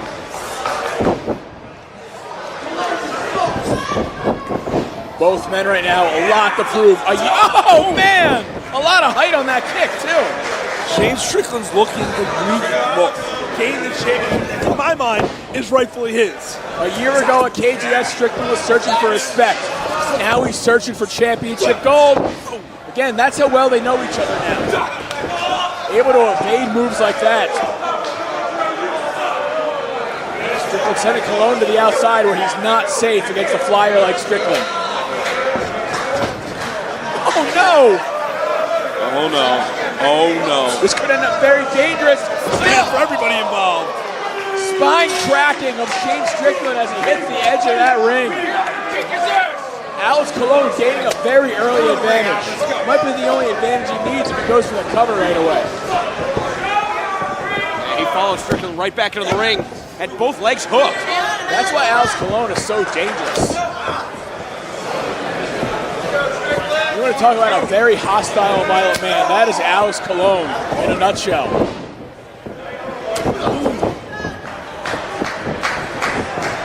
Got another cover here. Colon still just staying on him. Both times we've seen Colon defend his championship against both Andrew Everett and Johnny Silver. He used that title to come out victorious. Shane Strickland has to be very wary of that tonight. That and the interference of the pint-sized brawler on the outside, Chrissy Rivera. Shane Strickland now showcasing his dominance over Alex Colon at the moment. He's going to need more fire behind those shots if he wants to defeat Alex Colon for the belt here tonight. All right, Gorilla. In singles competition, though, Shane Strickland has defeated Colon twice. Oh! And knocked the wind out of him in just a second. Shane Strickland's going to be very meticulous now. A lethal striker. Well, yeah, think about it. When he was going balls to the wall trying to take it to Colon, he got dumped on his head on the apron. I think he's learned from that mistake. It's a miracle, honestly, that he's even able to walk. It's also, let's be honest, this is a personal match. This is a personal rivalry.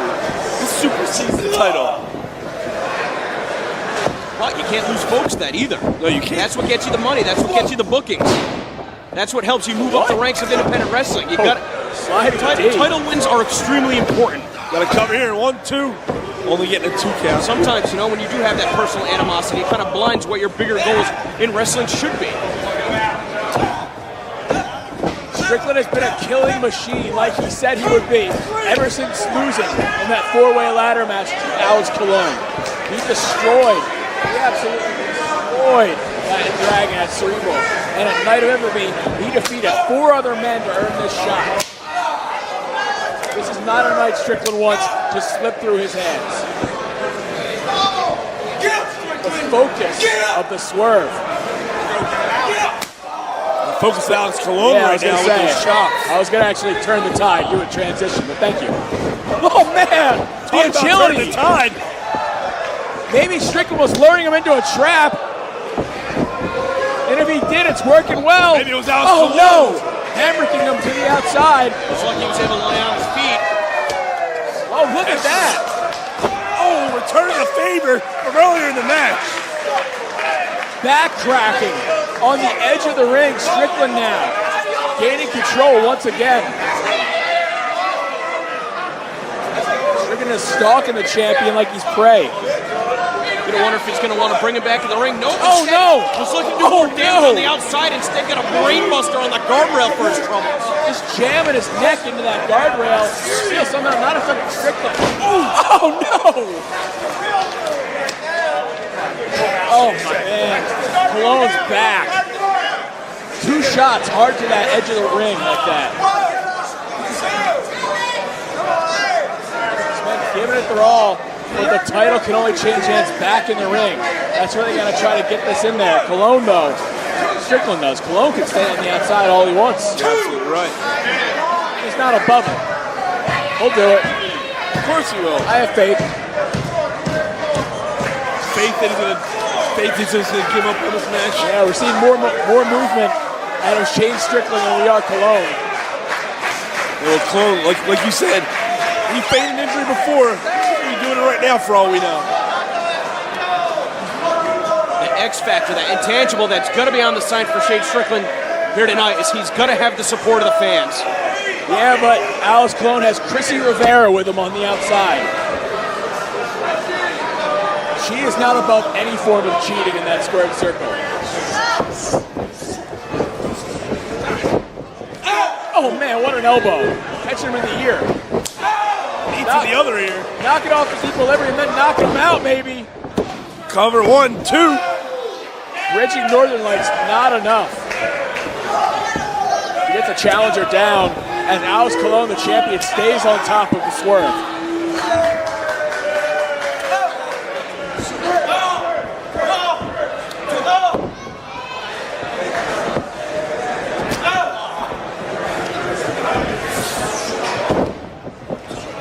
Strickland now using it to kill the Ennis power. I've never seen that before. And we got to cover here. 1, 2, and... Well, that's the thing. How do you prepare? How do you counter a maneuver that you've never encountered before? That's what Strickland's going to have to do. Reach really deep into that bag of tricks. Come up with, whatever strategy was that he came into the match with, perhaps, as we saw in the first match, the way that Drew Gulak kind of changed the tides. That's what Strickland's going to have to do. Maybe leave that strategy behind and focus on something new. You have to keep the momentum on your side during every contest. Right now, Shane Strickland getting a little bit high risk.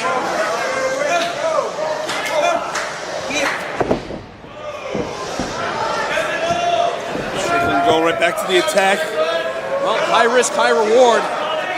Will he be rewarded with that CZW wired title? Right now, Alex Colon turning the tide. Oh! Dumping him on his head. Once again to that neck of Strickland. Right-ho, inverted, go to sleep. Picking him up, dropping him right back down on his knees. Alex Colon calling it in. 1, 2, and once again, Strickland. It's not going to be easy to put him down. Strickland able to kick out after the champion's onslaught. Alex Colon in disbelief as Shane Strickland just trying to get to a vertical base. But he's setting himself up, it looks like. Ooh! Maybe another knockout shot by Colon. Strickland looks out on his feet. That neck targeted once again.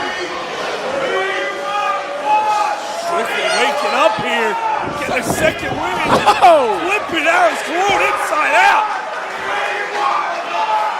This match has exactly what we expect. Strickland now.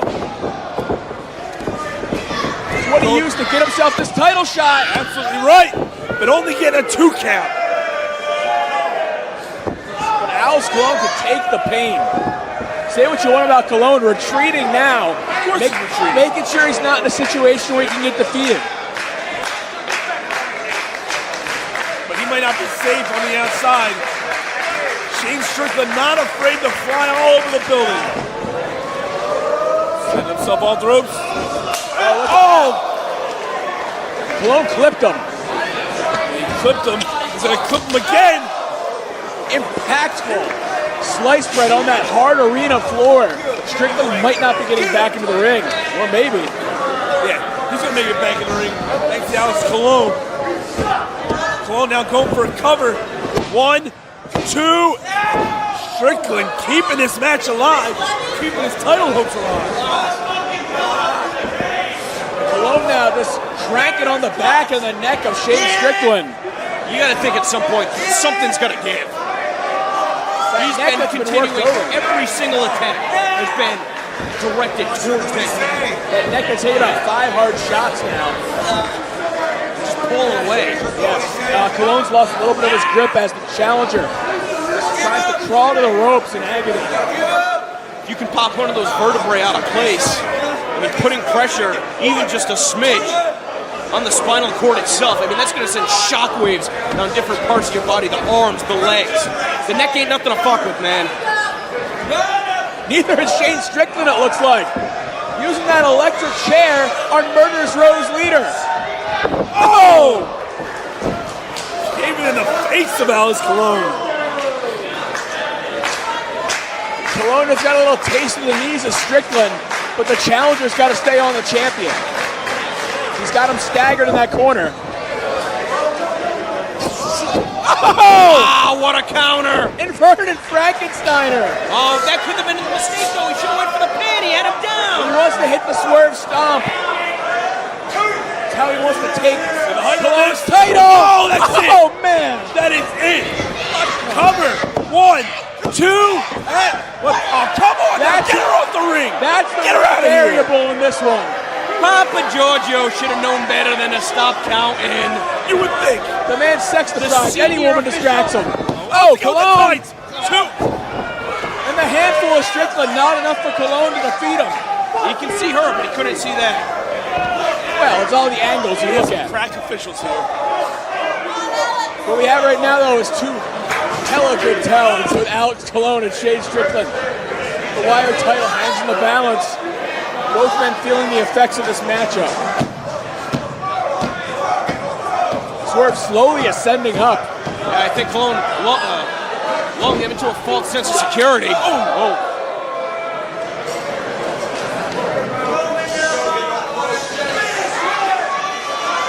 Oh man, this is not a good position for the champion. So you may look at that flipping pile driver. Oh no! Yeah, we have a new champion. We have a new champion. 1, 2, and oh man! Christ.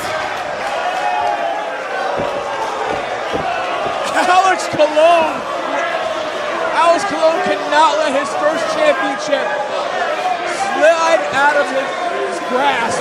He is not going to allow that to happen. You believe what we just saw? Are you kidding me? Is he really pulling this stunt again? Papa Giorgio, get her out of the ring. Well, Colon's neck's injured. He's claiming he's injured. Colon's neck's injured.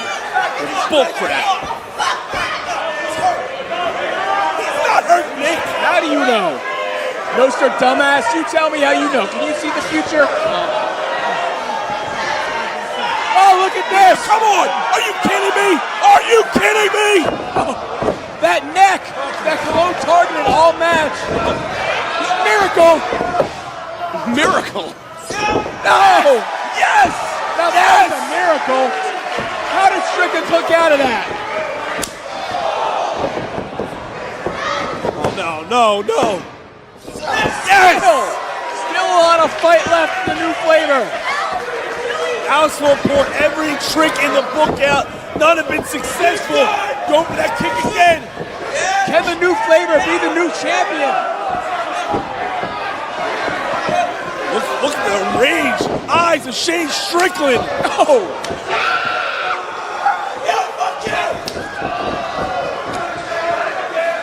Here we go. Oh wait, Alex Colon reversing. No, No. deal. 1, 2, and once again, Strickland. And this is why the Wired title, these Wired athletes are the most exciting competitors in the combat zone. I don't know if Shane Strickland can be beat. Not here, not tonight, not at Cage of Death 15. I'm with you on this one, Denver. Whatever Alex Colon's going for right here, he better make sure that this is the exclamation Oh, point. swerve stomp! Swerve stomp! 2 and Wow! insult to injury. Wow, he used his own move against him. What a dickhead.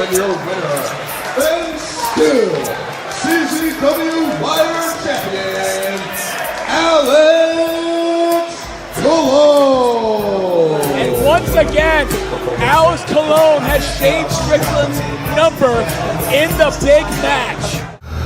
Tonight, the biggest night in CZW. I step into the ring with Shane Strickland, the man who's been calling himself a CZW legend, the man who is nothing but a footnote in Combat Zone Wrestling. And he thinks he's gonna pull an old swerve on me. Don't forget, Shane, I beat you once for that title. The only reason that you even still have it is because you had to cheat to beat me. Tonight, CZW Cage of Death. The only way that you're gonna beat me is if you kill me. Tonight, Chainsaw is ready.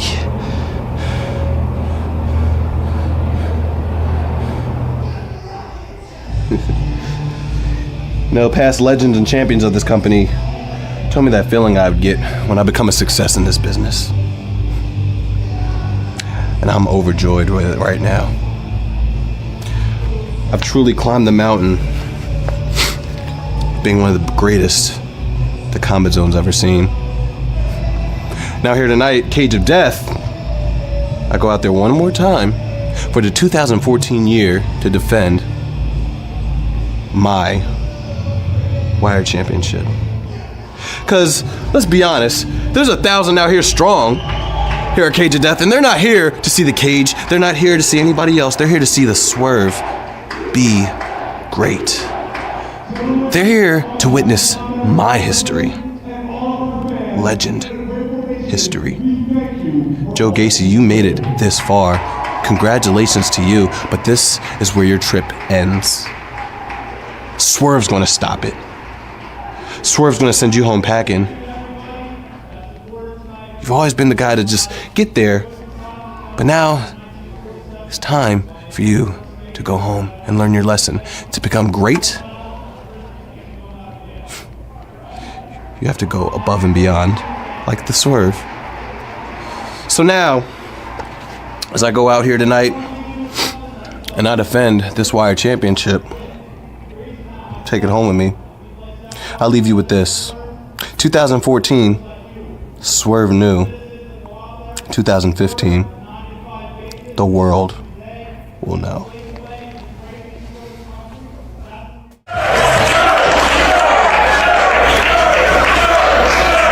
Ladies and gentlemen, this contest set for one fall, and it is for the Combat Zone Wrestling Wired Championship. When the bell rings, the man in charge, Mr. Kevin Keenan. Introducing first in the corner to my right is the challenger. Fighting out of Planet Terror. Official weight 255 pounds is the Chainsaw.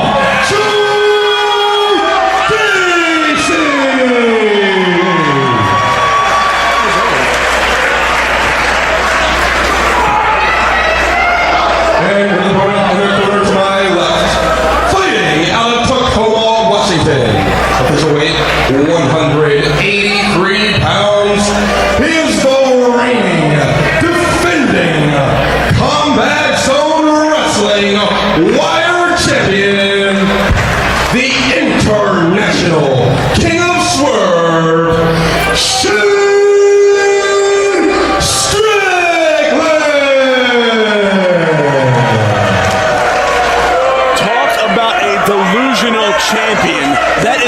definition of Shane Strickland. You mean CZW legend Shane Strickland? That's why he's delusional. I don't think he's delusional at all. It's matches like last month. It's matches consistently like last month and tonight that will make him a legend. He might be on his way there, but he's not there yet. But tonight, I'm telling you, this is Joe Gacy's night. Let's talk about what Shane Strickland has accomplished in the last several months. After a 2013 that ended in disappointment, Shane Strickland's career has just been on the ascension ever since 2014 began, and he's going to cap it off with doing what he couldn't do last year at Cage of Death, walking out of this event with that Wired Championship. Yeah, but you also have to remember, this has been Joe Gacy's year. In fact, Joe Gacy took that title already from Shane Strickland at a Dojo Wars event. Our next Dojo Wars event is this Wednesday. For more information, visit czwrestling.com. I'm telling you, Joe Gacy has got Shane Strickland's number. Look at this man. He's been cutting weight. He's been hitting the gym. He knows. Quite frankly, it's been said in the back that if Joe Gacy can't make it here tonight at Cage of Death 16, he's not making it in the Combat Zone any longer. This is like his last chance to make his name here in CZW. Well, he's had a great 2014, but right now he's dealing with Shane Strickland. I don't know if I've seen anyone make the improvements in a single year that the Swerve has. Joe Gacy has. And right now, look at these two men. These two young bucks looking to make their name for themselves here tonight at Cage of Death 16. And there's Joe Gacy. They're just fighting now. This is a pure fight. And look at that. What kind of a legend backs off like that? A legend that wants to have a long career. A legend that wants to be put on a... He's going to put that championship on his mantle because he's going to retire with that gold. You heard what he said once? Please. I also heard him compare himself to John Zandig and Trent Acid and Nick Gage. He is nothing like any of those men. He's better looking. They never held the Wired title. Because the Wired title wasn't around when they were in the Combat Zone. Look, I don't need your excuses. I don't need Joe Gacy's excuses either when Shane Strickland defeats him tonight. Oh, that chainsaw. Oh, look at that. Look at the speed. Look at the agility. That is impressive agility from Shane Strickland, sending Gacy off the ropes. Off the ropes again he goes, being met with a drop kick, backing Gacy up into that corner. That's what Strickland has to do. He has to use his speed advantage. Gacy, though, bringing the speed himself. Oh, man, look at that powerhouse display here tonight by Joe Gacy. But Gacy, he might want up the Swerve. Oh, man. Yeah, Joe Gacy is not afraid to fly. We've seen that time and time again here in the Combat Zone. He goes up to the top and nails that big splash. It's lights out for whoever's in the ring with him. Joe Gacy took a chance a little too early in this match. He might pay for it. Shane Strickland also took a chance a little too early, being out with a huge fist. And Joe Gacy out ahead of steam, diving right through the middle ropes. Absolutely nailing the Swerve that time. Joe Gacy, though, can't win the championship on the outside. The title belt's only going to come to him if he gets the Swerve back in the ring. Joe Gacy now on the attack, staying on the attack of Shane Strickland. He's not going to let Shane Strickland get away. He's not going to let the Swerve create any distance. Joe Gacy wants that title back after holding it for 2 weeks earlier this year. Oh yeah, ever since he's held that championship, his first CZW Gold, he has been obsessed with becoming champion once again.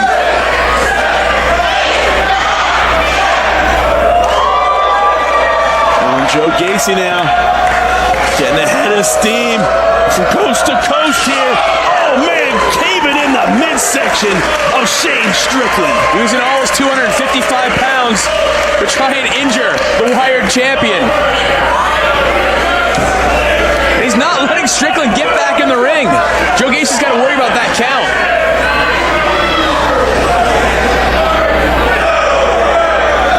When it comes to brawling, there's no way Strickland can even compete with Joe. No, you're absolutely right. Yeah, it's just not going to happen. Oh, man. But he can lure the chainsaw in. Strickland proving that he's very, very good at turning the tide against his opponents. Shane Strickland, though, taking a little bit too much time here. He's trying to get into a safe area.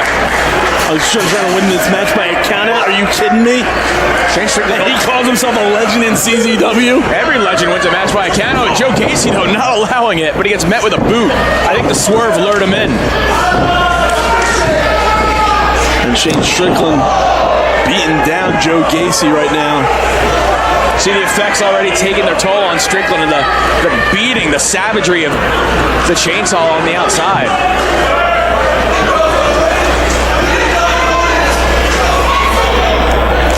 After what Strickland accomplished last month, retaining that title on Panes of Glass, we know he's going to go to great lengths to retain it.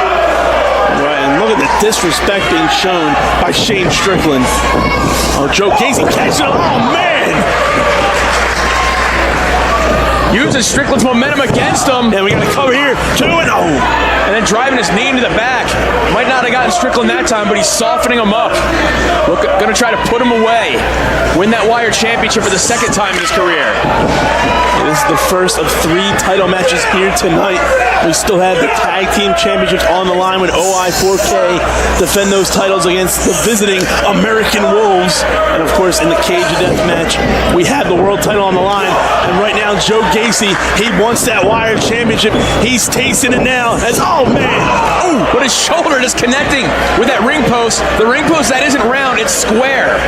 Just driving the edge of it into the shoulder. Oh, no. Oh, man. Raining down on Joe Gacy and Shane Strickland. And both men are not looking good right now. Now, that's the type of risk that a CZW legend takes. Yeah, but it's going to take more than one guy to the outside to call yourself a legend. It's consistently over years. After 2 years this man's been here and he calls himself a legend, come on now. Sending Joe Gacy into the guardrails. Shane Strickland now. Come on, are you kidding me? He's the man.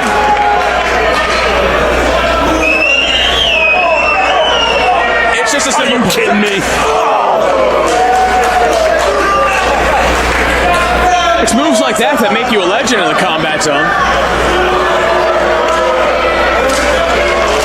No, it's when you're innovative, and this is anything but innovative. Once again, driving his boot right into the face of Joe Gacy.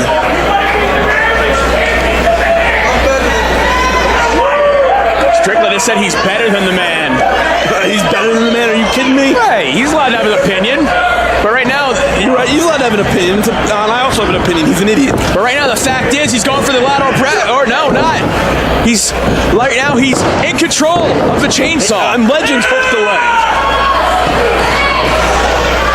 Going after that arm of Joe Gacy. Well, that's Joe Gacy, so tenacious, using those headbutts to break the hold. This is Joe Gacy's time right now. Joe Gacy's out of it. He doesn't know what time it is. Oh, come on. Ballyhoo crusher. Look at that. Shane Strickland, he has to go for the cover. Yeah, legends go for the cover like that. Come on now. How do you know so much about being a legend? I've witnessed them all. You've witnessed them all. He has got a long way to becoming a legend. Yeah, but a victory at Cage of Death, that'll definitely send you in the right direction of legendary status. 1, 2, 3, 4. Strickland is a changed man after that Panes of Glass match at Night of Infamy. He said it, and we're definitely seeing a meaner streak in him. We're seeing, yeah, meaner streak and arrogance. He should be arrogant. He's held that title for the better part of the last 9 months. It was just that bump in the road when he lost the championship to Gacy. Sending Gacy down here. Oh, kick to the back of the head. Going for a cover once again, but once again, not hooking the leg. And once again, Joe Gacy kicking out before 3. Shane Strickland has slowed the pace down to this matchup. He knew he didn't want to get in a fight with Joe Gacy. But I think that's unavoidable because look at Gacy. Just does not back down. Gacy, I think Gacy's going for a cover here. Oh, Shane Strickland now letting loose of that hold.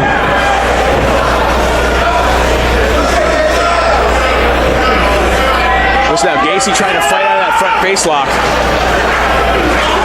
Getting back to the vertical base. Wedges himself out of it. Now powering Strickland into the corner.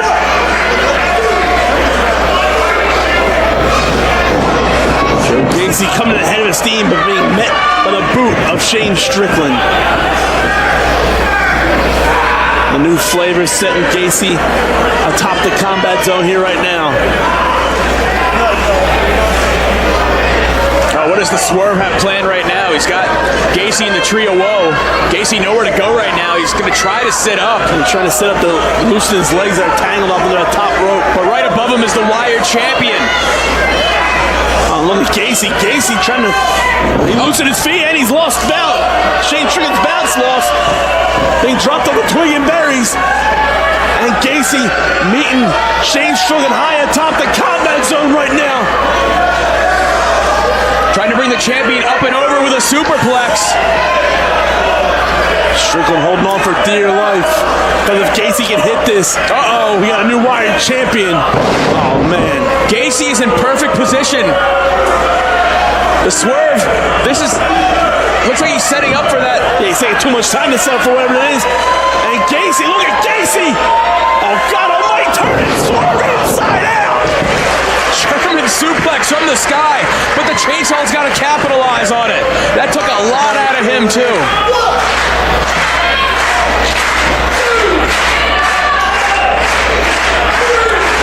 The fans now rallying behind Strickland to retain the championship. They're rallying behind Joe Gacy. This is Gacy's moment here tonight at Cage of Death 16. This is what his 2014 will culminate in. But he wasn't able to follow up. Both men getting to their feet at the same pace. Gacy hooking the head. Once again, Shane Strickland fighting out of it. Well placed right hand across the chin. Joe Gacy giving him a receipt. Now the two men are just slugging it out here in the center of the combat zone. Off he goes, being met by a big knee to the chin. Gacy though fighting out of whatever Strickland had planned there. Gacy going for a side suplex here. Strickland though fighting for his championship right now. Not going to let Gacy get him once again with a hard suplex. Look at that double leg takedown and just pounding away on the face of Shane Strickland. Joe Gacy is the man ready. Look at this though. Referee Kevin Keenan. That is a man of the combat zone right there. That is what legends are made of. He's born and bred here in the combat zone, but is he going to win the championship? Death Valley driver. Once again though, Gacy not immediately going for the cover. He's immediately going for it. A lot has been taken out of him.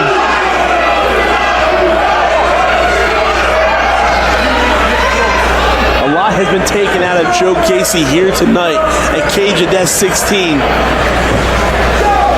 Strickland though looks out of it. Gacy though, that low kick followed up with that huge knee to the side of the head. The bicycle kick to the chest drives the champion down. Once again going for a cover here. Once again, Shane Strickland kicking out before 3. Even that impressive stringing of all those kicks together, still not enough to take the title away from the Swerve. Joe's got to bring out the big guns in this championship match at Cage of Death. Eyeing up his target. Oh no. Shane Strickland stepping aside. Looks like he's going for a crossface attempt here. This is how he defeated Speedball Mike Bailey at Tangled Web. But he can't get Joe down. Yeah, Joe Gacy kept his feet planted on the ground. Look at the strength of Joe Gacy. The Strickland though, the speed, the agility, the DDT, the impact of that. Now back to that crossface. Joe Gacy dead center in the ring. And Gacy has nowhere to go. Oh, this would be such a shame for the year Joe Gacy has had. Don't be a front runner. Just hope that the match, these two athletes that are battling out, Joe Gacy's too far away from the ropes. Gacy now, look at him just fighting through the pain to get to his feet. A lot of determination out of the challenger. You gotta give him that. Oh, there we go. Huge side suplex. Dropping Strickland right on his head. It was what he wasn't able to do to the champion earlier in this matchup. Is he gonna get the title here? 2 and 3. Oh, I thought we had a new Wired champion here tonight. Is the disappointment going to continue for Joe Gacy? Not be able to regain the Wired championship. Come on, Gacy. Stay on him, Gacy. Look at the athleticism. But Shane Strickland smartly moving out of the way. Hell of a savate kick by the champion. Both these men are drained right now. You can see it across both men. And look at Strickland. He's almost shocked that Gacy absorbed that kick. Look at Joe Gacy. Fired up. Oh, no. All right. I think he just broke his damn nose. Strickland trying to put that fire Gacy going down. Oh, ducking the clothesline. Gacy finally dropped down after 3 kicks to the face. No, what? He's just been absorbing those shots to the face. On a kick to the shin. On that could spell the end. That kick to the back of the head. Strickland's giving it everything he's got in this match. But isn't it enough to put away the chainsaw, who once again is coming back to life? Busted open. This is Gacy's moment. I'm telling you, he knows this is his moment. This is his last chance to make his name here in CZW.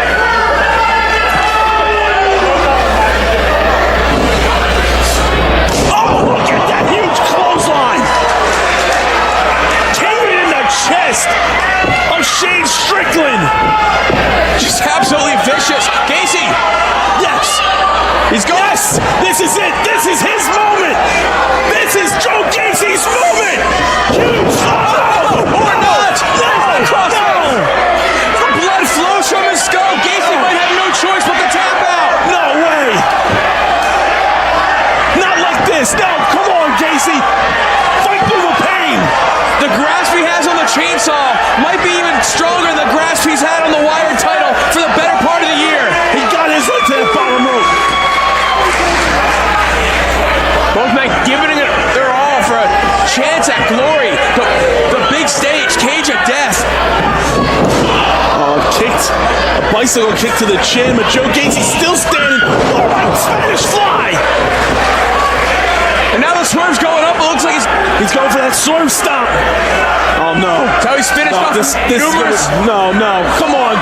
Numerous challengers of the year. And the chainsaw is a victim. Heartbreaking here tonight. What?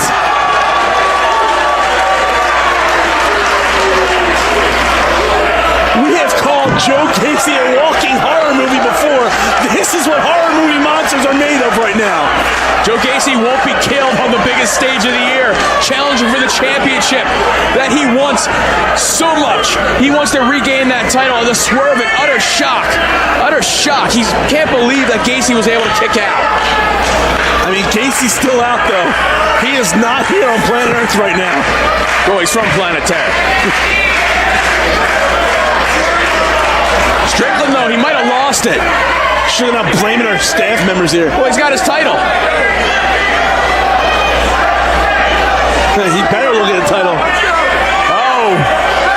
Strickland knows what's up. This is what legends are made of. Yeah, Walking away when the chips are down.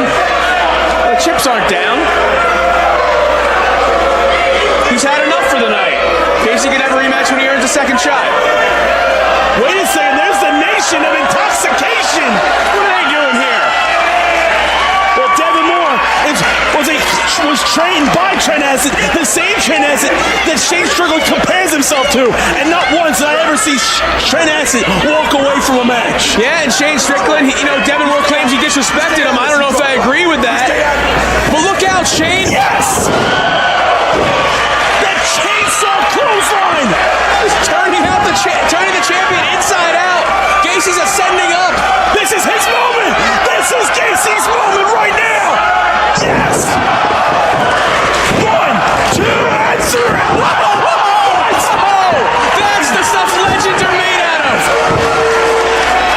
No way. Shane Strickland. Shane Strickland is overcoming the odds. You shocked? I am absolutely shocked. But look at Gacy. Get used to it. Because Shane Strickland's going to make a career out of swerving people. What? Stretch muffler. A stretch muffler. An homage to his former stablemate, Sammy Callahan, who retired down to Florida. Look at the swerve. He might have to tap out. Yes. Gacy's got it locked on. Yes. Ladies and gentlemen, the winner of this match, and new Amateur Wrestling World Champion, the Chainsaw.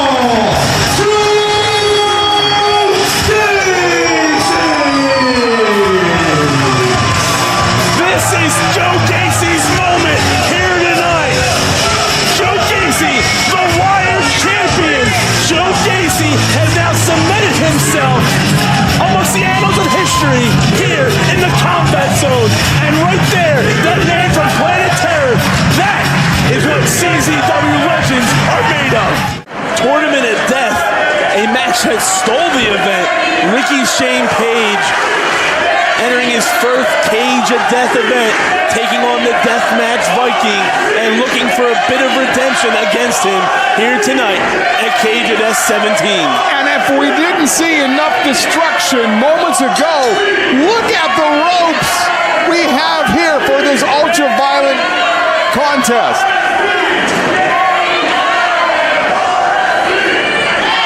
Well, it's Cage of Death.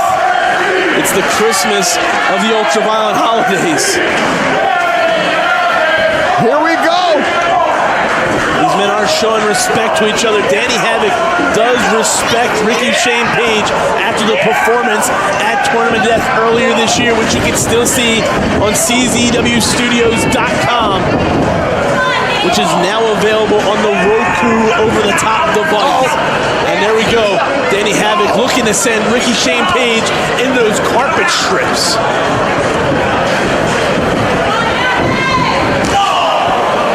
Page now reversing it. Danny Havoc now going into the barbed wire netting. Oh, disgusting. I think he's stuck there. Oh, God almighty. I don't think Havoc can get out of it. For those that were at Tournament of Death earlier this year, you saw oh wait, you got to cover here, but only getting a 2 count. We saw the side of Danny Havoc's head bleeding like it was an open faucet at the hands of Ricky Shane Page. What an event this has been, Dan, so far. Cage of Death 17. It is not letting down one bit. Oh, we still have so much more to come. So much. One thing we've been forgetting to mention the entire night, Sami Callihan is supposed to be returning home here at Cage of Death 17. But right now, Ricky Shane Page's head is meeting that guardrail on the outside. That's going to be huge, but I haven't seen him. Have you seen him at all? I haven't seen him yet. I haven't seen him yet either.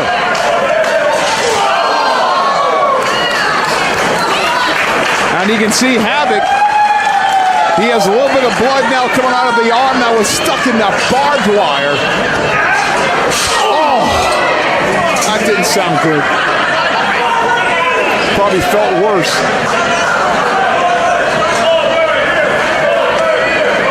And Havoc's not done yet. The Deathmatch Drunkard looking to suplex Ricky Shane Page to the floor, but Ricky Shane Page, RSP, reversing it. Now these men are fighting over by those carpet strips, also laced in barbed wire. I'm still debating to call 911 on what Joe Gacy did, just so you know. Well, I believe our doctors are handling it. We have many doctors on hand tonight, as you would imagine. I'm talking the police 911, not the ambulance.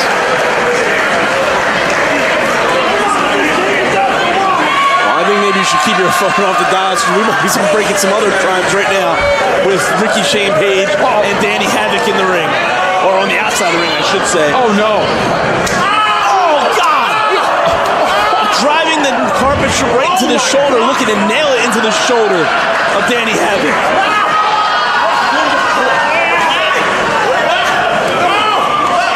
And again! And this time succeeding as those carpet strips in the arm of Ricky Shane Page.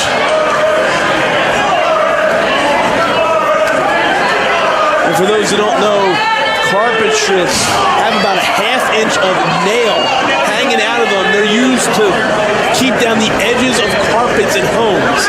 Not meant for a professional wrestling contest. No. Or not meant to be, jammed into someone's body part. Pick any body part. And you can imagine how much pain they must be in with those carpet strips. Generally, people don't change their carpet for 10, 15 years at a time, and they stay locked in. But right now, Ricky Shane Page has got his fist locked on the face of Danny Havoc. Unfortunately, the doctors that are helping right now, Tim Dunst, they might be needed back out here. You're absolutely right. Big drop kick, sending Havoc into those chairs. Ricky Shane Page looking to go off the ropes, realize the carpet strips are so slight. Both men go through about 12 steel chairs. My God!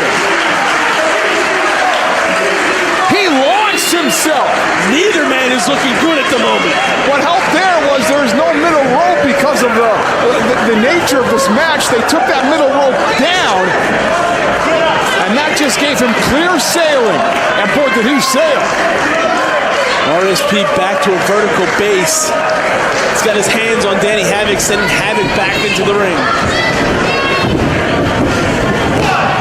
RSP going for a cover, only getting a 2 count. Now where is he going? How do we have any chairs left from the last contest?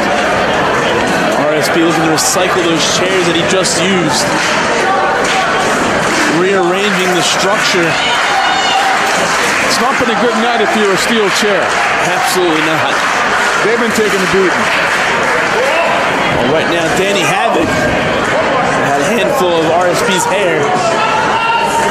Paid, fighting out of it, and still rearranging these chairs. Yeah, how many is he setting up there? If I can see from where our vantage point, a little blocked here, but I believe that's about 6 or 8 chairs there. I think he's looking for more. He's looking for something, all right. Oh, well, there you go. That's something new. Oh! That was right on the top of the head.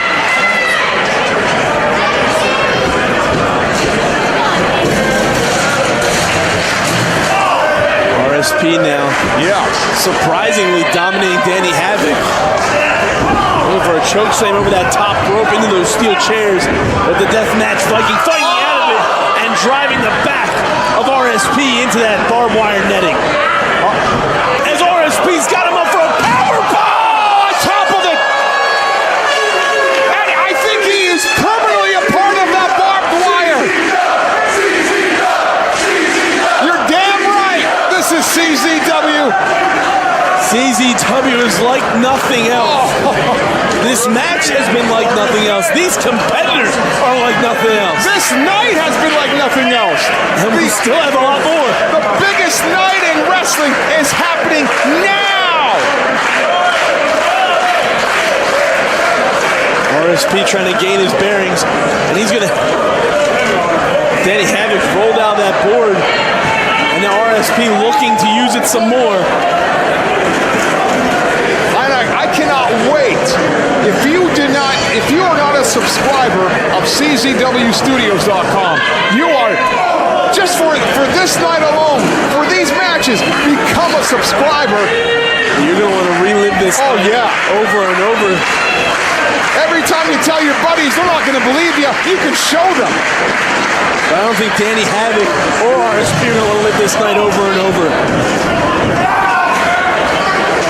Danny Havoc going for a waist lock. Both men now jockeying for position. Oh! Spinning forearm there. Oh! What a maneuver. Was that like a wrestling move almost? I mean, everything's been wrestling moves, just laced in barbed wire, carpet strips. Oh, and those nails from those carpet strips driven right into the midsection. And RSP's not done. Chokeslam into that trash can, which is now a compact, into a cover, but only getting a 2 count.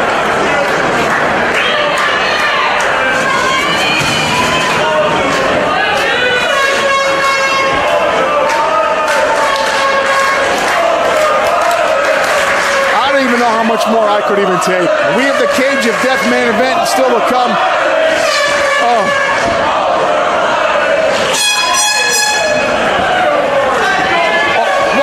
Who the hell sent Shawnee out with a pane of glass? Why is that out there? Oh. So much taken out of Danny Havoc. And RSP is not a small man. Oh! No. Is he he's going for the general order. Right. Oh my God! Through the glass! Oh my God, Dan! He has to be dead! Get the doctors out here! Respect the hell out of each other. When Danny Havoc won the opportunity to get anything he wanted, he chose a rematch match with Ricky Shane Page, a man who he feels is the future of ultra-violent competition here in CZW. So listen to the crowd, they're split. Who the big-time favorite here is in the combat zone? The thing to remember, RSP has never beaten Danny Havoc. You're absolutely right. Those men, former Tournament of Death champions. Well, you know, technically he's the reigning Tournament of Death. Right, but we're already focused on the next one, with Schlack entering himself in to this summer's Tournament of Death. But right now, Danny Havoc backing up RSP into the corner. I feel like I explain it every single time, but for those of you who don't know who carpet strips are, it is pieces of wood with little nails sticking about, I don't know, what would you say, quarter of an inch out of it, and they just puncture the shit out of you. Yeah, because they're very, very sharp nails. They're designed to keep carpet down to the floorboard, and they are very, very sharp, dangerous, and across the ring on the other side, gusset plates, and wow. Even sharper, more dangerous, more disgusting. Maybe the bloodiest incident in CZW history involved Danny Havoc nailing Masada in the arm with a gusset plate, and blood just immediately poured out. And there's the hand going into that gusset plate. How about when Jun Kasai met the gusset plate board? 2013. Yeah. Talk about bloody moments in CZW, my God. And then on the side closest to our entrance, we have that ultra-violent cross, as it was described. What's on that? I'm not exactly sure. I haven't taken a close enough look, but Ricky Shane Page, when he got into the ring, he himself said, "What the hell is that?" Oh, no, not again! Oh! To prove to himself he wasn't seriously hurt. But look at this, the way the blood's pouring out.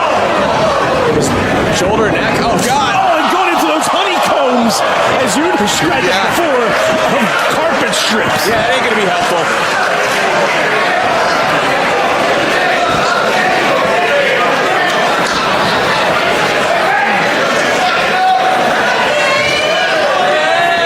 And as we start this match off, let's remind us, this is not for the championship belt. This is not for a championship opportunity. This is not for a spot in Tournament of Death. This is because Danny Havoc respects the hell out of Ricky Shane Page. It certainly is. And they have an odd way of showing their respect by beating the holy hell out of each other with gusset plates and carpet strips. Backbreaker, beautiful. You saw that they fist bumped. They still respect each other. Oh, look at this combo. Oh, that boot caught him. Right under the chin, it looked like, too. Almost at the throat. As he's now taking Danny Havoc to the top of the combat zone. Is this how RSP is going to finally score that big win over Danny Havoc? What the hell is he trying to do here? No! Jesus, Jesus, Lord! Those men are dead! They are dead! Done! Done! He finally did it! Ricky Shane Page finally got that victory over Danny Havoc.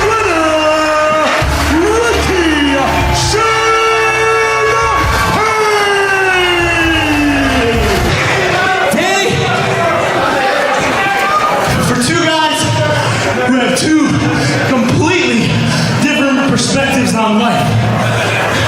We get along pretty much bullshit. Thank you for everything you've ever done for me at the Combat Zone. If it wasn't for you, I would not be here right now. Thank you.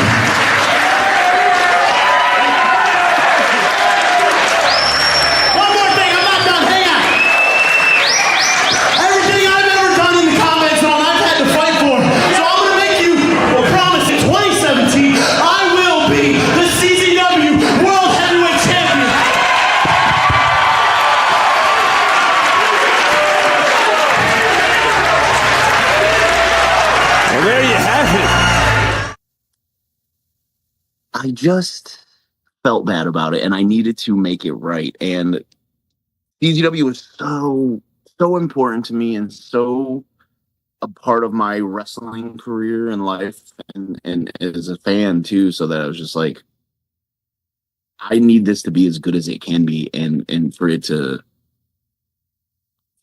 just get the name it deserves and respect that it's earned, the respect that it earned, that CZW's earned. It needs to get back to that.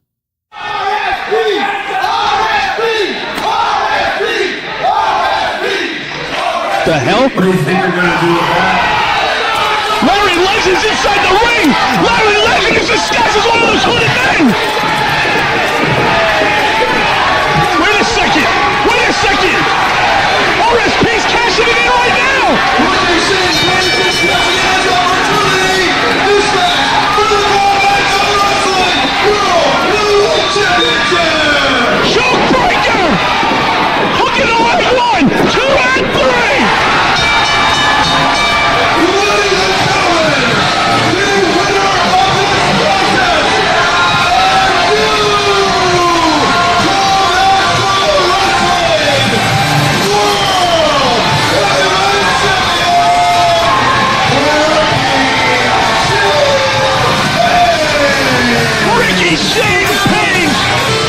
And we have a new champion here tonight at Night of Infamy. I told you guys! I told you I kept my promise! I kept my promise to myself and to all of you. Thank you! Swerve, I know you got screwed by that son of a bitch right there.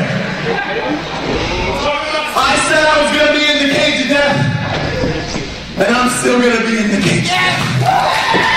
For the CZW World Heavyweight title, Swerve, if you're down, get in the cage of death with me.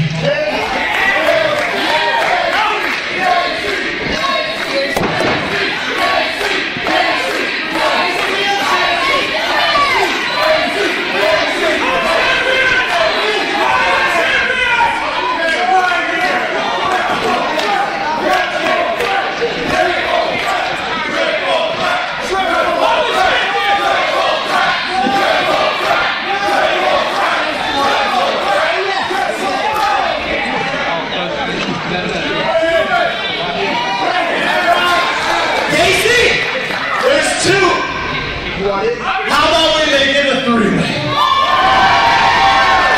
Bring your punk ass to the cage of death, and I will show you who the champion is and who the new king of ultra violence is.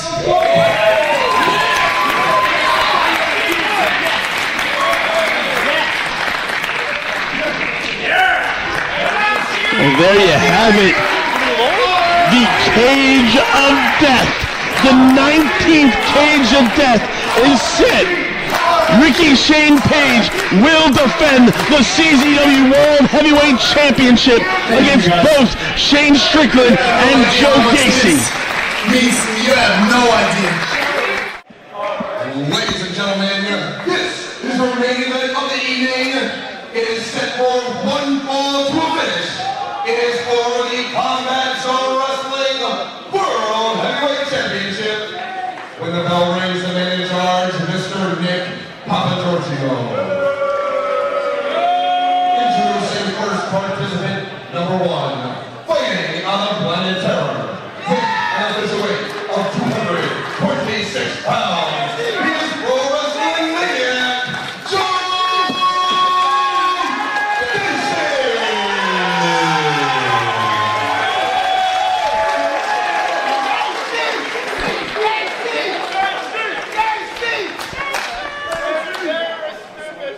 Introducing participant number 2, fighting out of Tacoma, Washington, with an official weight of 191 pounds. He is the International King of Swerve. This is Shane Strickland.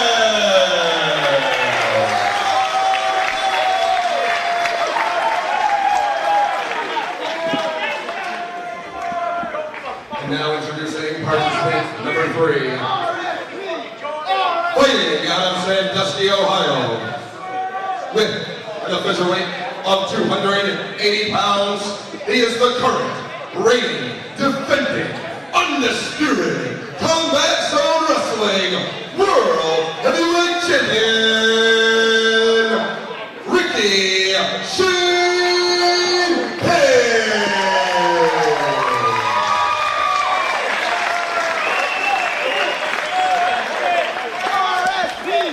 Oh, here we go. Can you imagine? I was just going to say, the 19th annual Cage of Death is right here in front of us right now. Can you imagine the pressure that Ricky Shane Page has to be under as the champion? Not only in his first title defense, but inside the Cage of Death. He said it just under 1 year ago. This is what he wants. This is what he wants. He wants to main event the Cage of Death, inside the Cage of Death, for the CZW World Heavyweight Championship. This is everything he asked for. It takes a very special man to enter the combat zone. It takes an even more special man to willingly go through death matches. And it takes an even more special man to dream of putting it all on the line inside the construction of destruction. You were in there, Emil. Yeah. There's a lot of glass in there. A lot of glass. There's got to be about 6 panes of glass in there. A bunch of light tubes, a couple of them bundled up. There's glass on top. I don't know if you guys I can see that. And there's also like a trap door of chairs. Yeah, very concerned, especially when Joe Gacy started climbing that cage. I thought something might have come tumbling down on me. Speaking of Gacy, Gacy was the first one to try for a shot, but got caught by both men. Both men are not happy with what Joe Gacy has done in CZW. Sending Shane Strickland into that glass. And that's even worse for Strickland, man. That glass didn't move. No, absolutely not. Oh, God. Vicious. This is vicious. Oh, God, now he's got the bundle of light tubes. Oh, God almighty. Joe Gacy doing big things early on here. I don't know what he knows. I don't think. Oh, my God. Oh, my God, no. Oh, my God. That was a Russian leg sweep. Both men went crashing through glass, barbed wire, and boards. Good God almighty. This is Cage of Death. Oh, my God. Dan Barry now rallying the goons. You can see instantly Shane Strickland and Ricky Shane Page immediately arm themselves with steel chairs, and together they're going to stand against these followers of Gacy. Yeah, and they're all trying to climb inside the cage. The whole complexion and climbing of this match has changed up. Now they got to fend off. Somebody's up top. Who the hell is that? One of the goons is up there. But he's... Oh, he met with a kick right to the face. This poor follower, he's going to be regretting following Gacy because he's going lawn dart style through that glass window.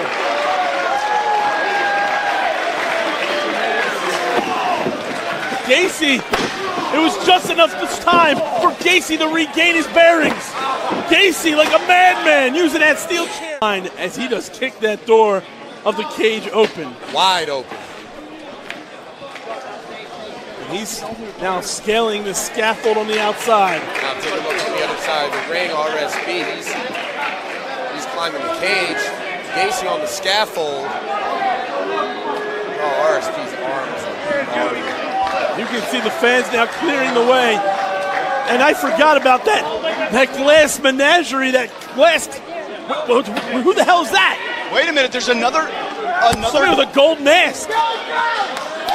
Is this another Gacy goon with his support to have his back?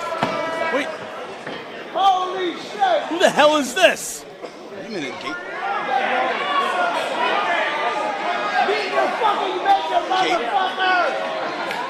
Wait a minute. Grabbing a hold of Gacy. What's he doing to... Are you kidding me? Oh, God almighty! Whoever the hell that is made an emphatic statement! It's Anthony Gangone. He said he was coming. Yeah, a couple months ago, Anthony Gangone sent a video in to the Combat Zone Wrestling offices. But why now? Why here?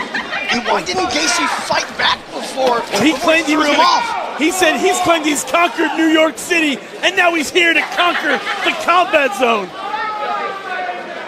I'm confused. RSP is confused. Well, he's essentially taking out Joe Gacy and his followers now. And now it's just Shane Strickland and Ricky Shane Page. Holy shit! Finally! Talking about making an impact. Well, there goes Joe Gacy being taken out by the Gacy goons, and a barely walking Dan Barry after an attack from Gangone. Take the fucking championship! But look at how much has been taken out of both men. This has been a brutal battle. Oh my God, Super Gunrana!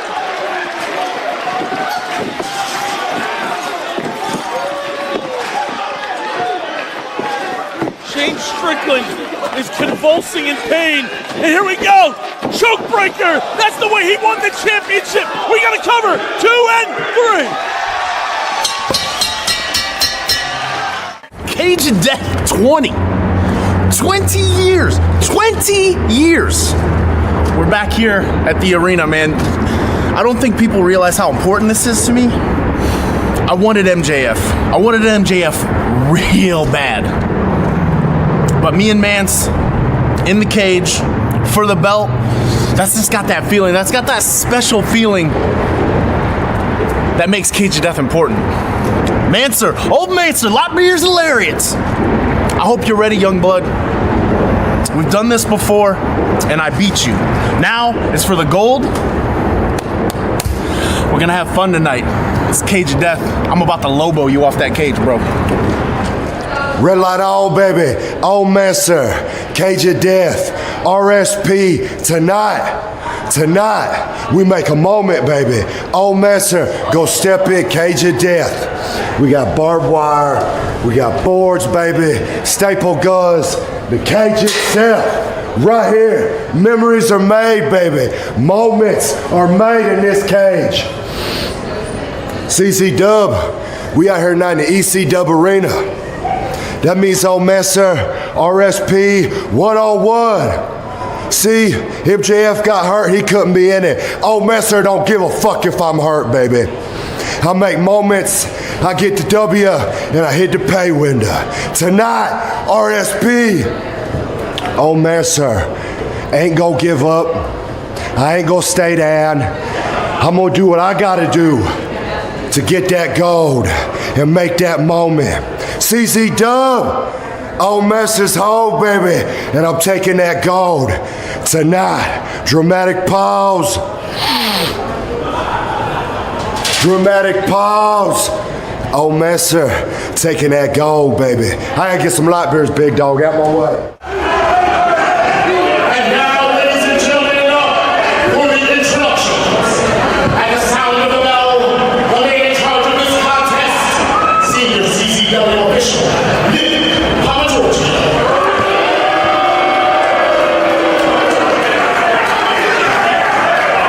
Introducing first, fighting out of Bucks, North Tennessee. He is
indeed been set with all the trimmings, of course. We got a full spread here. This is for all the marbles. As a senior CZW official, Mr. Nick Papagiorgio holds that belt high.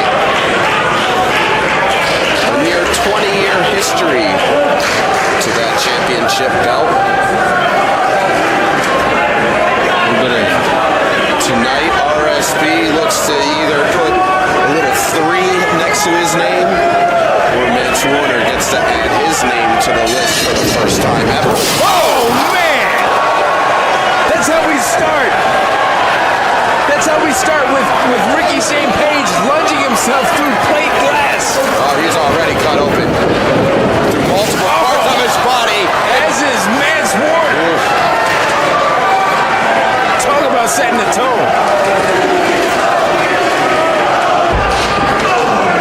Ricky St. Page and Mance Warner duking it out in the middle of the ring. This belt is for the CZW World Heavyweight Championship.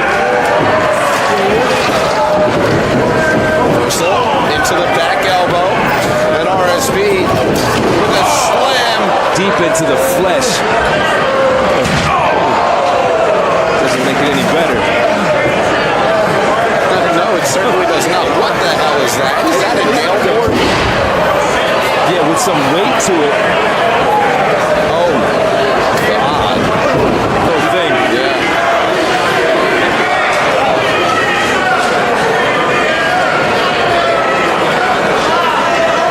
Wait just a second. They're underneath that platform, right? Yeah.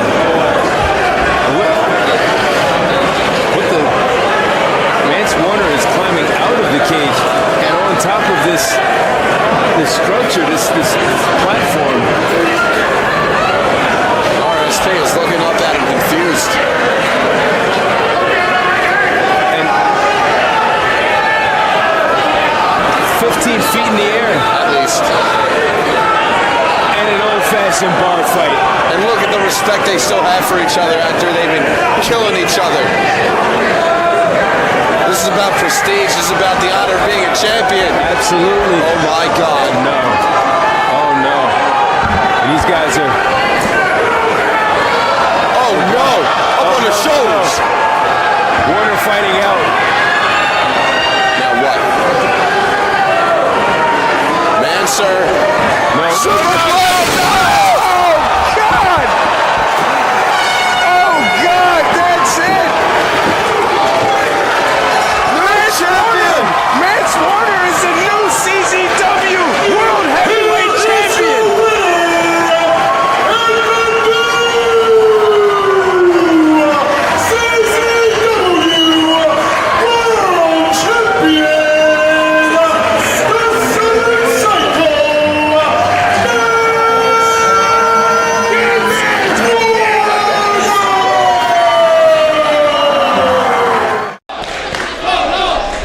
Referee Torrey Castillo gonna make sure there's no chicanery as they look at Chris Statlander. Not Andromeda Galaxy.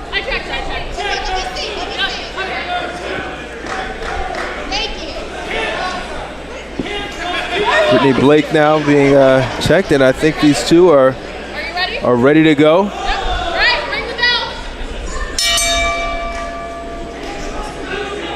We're underway.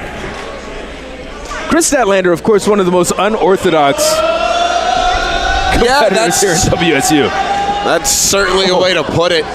You never know what she's going to do, what angle she's going to come from. But she better be serious here against Brittany Blake. Whoa. Yeah, Brittany Blake, serious competitor. She may be outsized, but she has never let that hinder her in the past. Never. Of course, Chris Statlander now doing a smart thing there, roll out and take some time. You're the champion. Brittany Blake getting her out with that almost like a baseball slide there. Blake now with a suicide dive.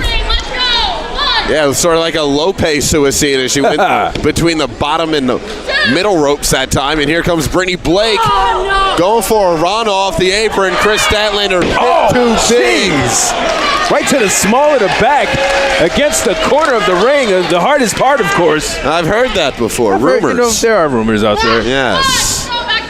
But, when you have the size disparity like that, you have to make sure you have a lot of momentum in order to take an opponent of larger stature down like that. And unfortunately for Brittany Blake, she did not have that momentum, and she got caught in a bad way with that power bomb onto the rumored hardest part of the ring. Statlander not letting up here. Two split down there. Cover two. 2 count only. And it looks like to me at this juncture, Khalif, that Chris Statlander is targeting the midsection of Brittany Blake. You saw the power bomb back first onto the apron, and now that leg drop, the somersault senton, all that into the torso. Well, yeah, don't let the fact that she's an alien fool you. She's very, very adept at picking a body part and just taking it apart. Is Chris Statlander. That's the thing, it's that alien knowledge. That's what it is. It's like the whole thing with the probes. They're in like a different year. It's like so different they don't even use numbers. That's right. Roll through, and look at the power here of Chris Statlander, able to pick Brittany Blake up in her shoulders. Oh, she repositioned Brittany Blake, did Statlander, rolled through, Finley roll, and now Statlander, second rope moonsault. Brittany Blake just too quick, running knee to the face by Blake, and now both these women are down. Brittany Blake had enough wherewithal to get one shot in, but she hasn't had enough energy to will her way into a pinning predicament. And now Statlander back on top, even though she was the last one struck. Oh, maybe not though. Brittany Blake blocking these attempts from Statlander and firing back. Ooh, back fist. Oh, that's what she's going to have to do. She's going to have to outmaneuver the WSU WSU champion. Here comes Statlander all the way across the ring. But Brittany Blake. Knee to the face. Oh. Bulldog just spiking Statlander. Blake now headed to that top rope. Brittany Blake. That's some trademark Brittany Blake for you. Going for the cover and almost got the 3 count. Tori Castillo saying 2. Brittany Blake has longed for so long to become this WSU champion. This is an opportunity she's fought for years. Blake made her debut at this event in 2015. Man, she's been away from WSU for a little while, and this will be quite the return. Oh, missing with that double stomp to the back of the head. If she would have nailed that, Brittany Blake could have been the new champ. Caught on the shoulders there of Chris Statlander. Wait a sec. Oh, face first goes Brittany Blake. Cover 1, 2. 2 count only. What? Statlander can't believe it. I mean, it was a high-impact move, but when you don't get the 3, you can't ask questions. You got to just keep on going. Don't hesitate. And see this, and Brittany Blake, she found this opening underneath the kick. Look at this, Brittany Blake. What's she gonna get here? Oh, man. Good God. The second time that she spiked Statlander on her forehead. Blake now, leg. 2. Just a few inches away from having a new WSU world champion. And Brittany Blake, it looks like she's going for the bad omen. And this is her signature submission hold. Ooh. Something that she's had to utilize given her size. She doesn't have enough body weight to hold a lot of the shoulders of her opponents down. She tries to go for the submission, but Statlander able to get out. Able to power out. Oh, man, big scissors kick to the back. Cover 1, 2. Oh. How close was that? The official showing us it was just that close as Statlander positions Brittany Blake closer to the near turnbuckle. Chris Statlander from the top rope. Oh, missing. Kick to the back of the head. Brittany Blake on Dream Street. Now she's upside down. Oh, now what? Oh! Roll through. 1, 2, 3. New WSU champion Brittany Blake has defeated Chris Statlander. Here is your winner and the new WSU World Champion, Brittany Blake. Welcome, ladies and gentlemen, to Cage of Death 21. This is MLJ alongside Khalif Bryan, and you just heard it from Larry Legend, a brand new WSU champion crown just now. Here, Brittany Blake, the new WSU champion, Khalif. That's right. Brittany Blake fought very hard, very long for this contest, and it looks like we're going to get here a bit of a show of respect between Blake and the former champion, Chris Statlander, the alien from the Andromeda Galaxy. A bit of respect. Look at that. Watch that scaffolding slide. Completely unsafe work environment. That's an OSHA violation. I'm bringing that up. Then look, you come down on top of it. He's going to make that count despite the fact that you're on top of plywood, you're on top of glass, there's absolutely no way that your shoulders could even be on the mat, and yet he counted. That's lazy officiating. I'm going to the commission. I'm taking George's license. Like, look at it. DJ's not even looking. He didn't even see it. He didn't even see it. We're going to the commissions. We're taking that trophy back. This is done. You and I both know that this has always happened to us. Discrepancy after discrepancy breeds injustice after injustice. And doing the same thing over and over again is just the definition of insanity. You're right. You're right. There's a new approach. No longer are we going to try to rewrite the rules. We're going to dish the final verdict. The only way to end this discrepancy of the TOD champion Mickey Knuckles is to completely eradicate this business of her. Setting a date, not for repeal, but for execution. December 21st. Cage of Death. Mickey Knuckles dies. Judgment is coming to New Jersey. Let's go sign some paperwork for old DJ. You know what, Dredd? You're right. I am guilty. I'm guilty of having a fat ass. I'm guilty of having a big mouth. I'm guilty of, winning something you really fucking wanted. And now I'm guilty of being pissed all the way the fuck off. Come Cage of Death, one of us is not walking out of there. And it ain't gonna be me.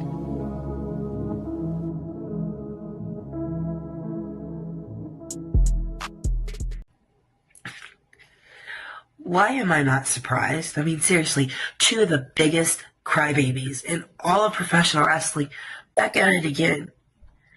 Really is a shame, though. I mean, Dredd, you have such skill, such talent, yet it gets overshadowed by your ego, by your arrogance, by maybe the fact that something may be on the smaller side of things. I don't know. You're overcompensating. I have been fighting against people like you my entire career. People who try to discredit everything that I have worked so hard for. But in doing so, and this new challenge that you've decided you are going to issue, you've actually helped me set the stage for the next chapter in my legacy at Cage of Death. This time, though, it's going to be a little different. I mean, for starters, I won't have wrestled not one, but 2 violent and bloody-ass death matches before I get to you. You won't get me bloody, beaten, broken, and with the use of one arm this time. That's a difference. Oh, and this time, it's one-on-one, honey. I mean, that big-ass cage surrounding both of us, your little butt-buddy jury, ain't gonna happen. And if he does decide to try to get himself involved, well, let's just say he may live to regret that. At the end of all this, though, really, you will have no choice but to recognize me, to acknowledge me and what I have accomplished. This ends with us at Cage of Death. And I'm coming for your head.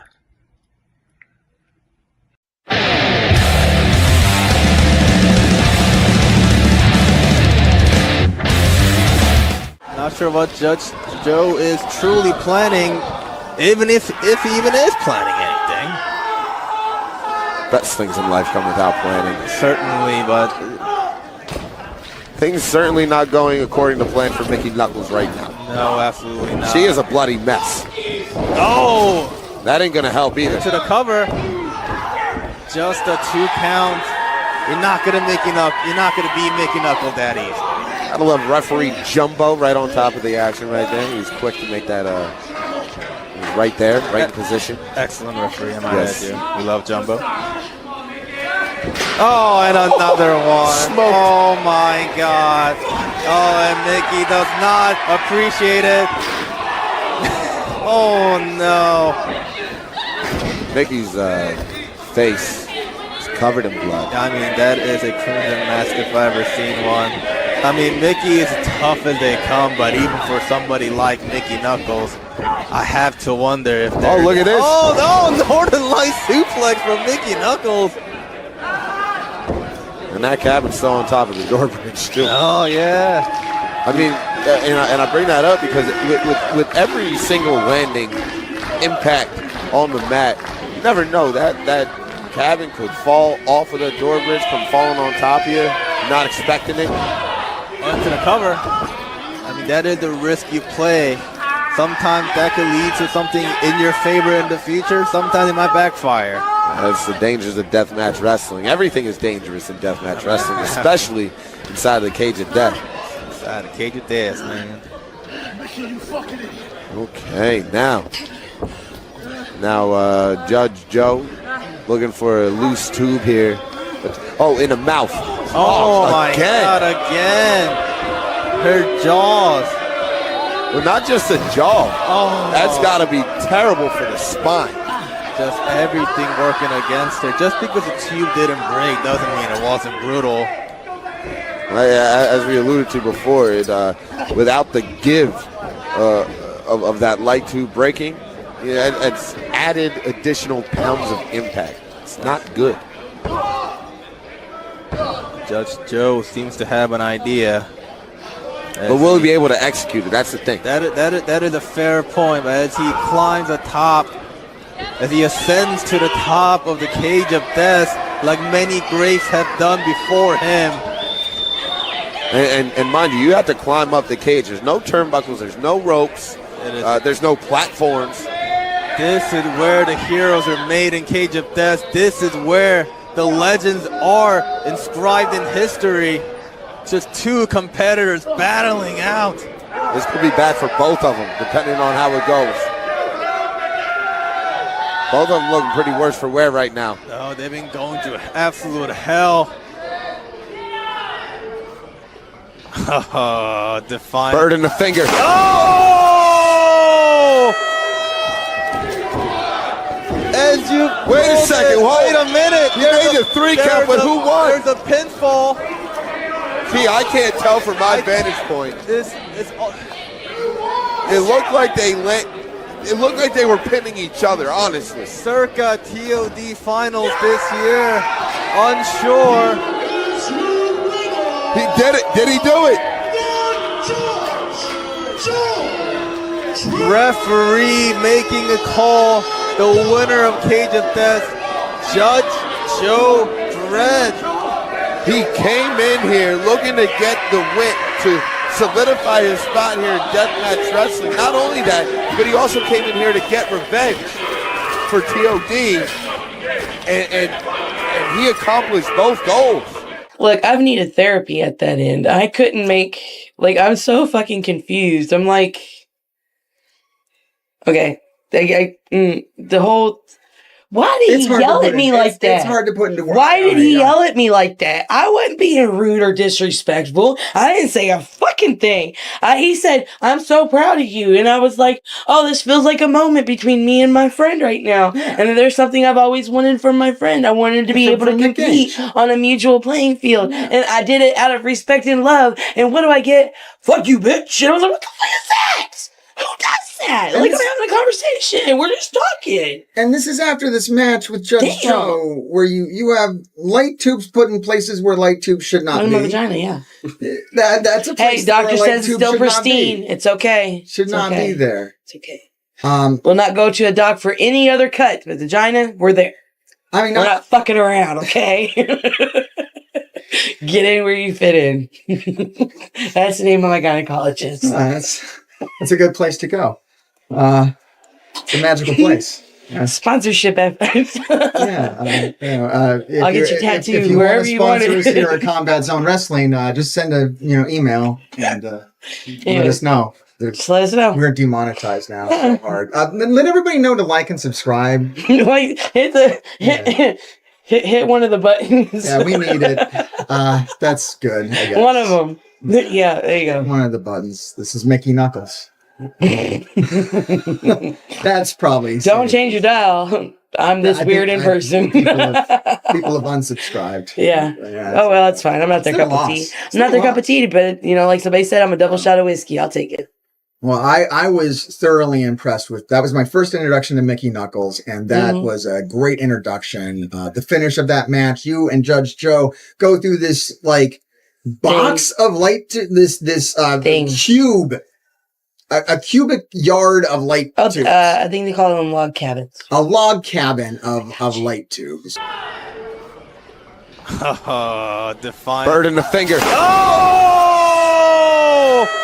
Education. It just so happens that his weird little stubby arm lands on your chest, and then you're counted out. Does he shave his arms? It looked like he shaved his arms.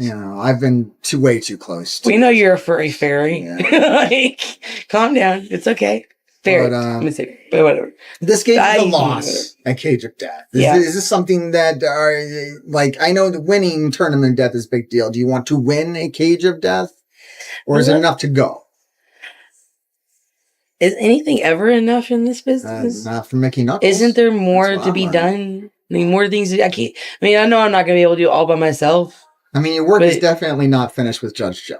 No, fuck that motherfucker. Yeah, that's coming. I'm skull fucking him. I'd like to watch that. Hey, I know. I get this. You're like a tenth of what's in my inbox on Instagram. I got you. I'm not going to hate. We listen and we don't judge. It's fine. Starting a whole segment. It's more just that I've been really close to Judge Joe, and he's a cock nugget. It's okay. I like to see that happen. Yeah, just be kind of nice. Yeah, a little bit. It's put hands on me about 3 times now. So, all right. So Nick Gage comes out. Nick Gage returns to Combat Zone Wrestling. He gets in the ring with you. Like you said, I had this moment with Nick. I had this moment with Nick as well, and where I said something and it got taken out of context, and it flips a switch in him, and it's like I don't know. It's like he's making an enemy out of somebody that doesn't be made an enemy out of. Why would you make your job even harder, Nikki? Yeah, I'm not here to fight you. I'm not here to fight against you. What I proposed was a mutual respect of the business, of the culture, not what that fucking fucktard's doing. Okay? I came at it the right way, respectable. I came and bought you flowers and asked you to the fucking prom, sir. And you not only said no, but you spit in my eye and shit down my throat. And I don't fucking get it. I don't know what is wrong with you. I don't know if you forget who your friends are. Who's always been there, whenever you need somebody, that's me. Or if you think that I don't know, somehow you're better than me because you're Nick Gage. And that may be the fucking case, but usually when people underestimate me is when they fuck up. So you could do that if you like. I thought you were smarter than that.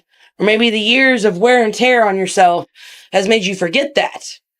But I'm not one to fuck with. Like, I have a good time. If you bend over, it's open. Like, I tell dirty jokes.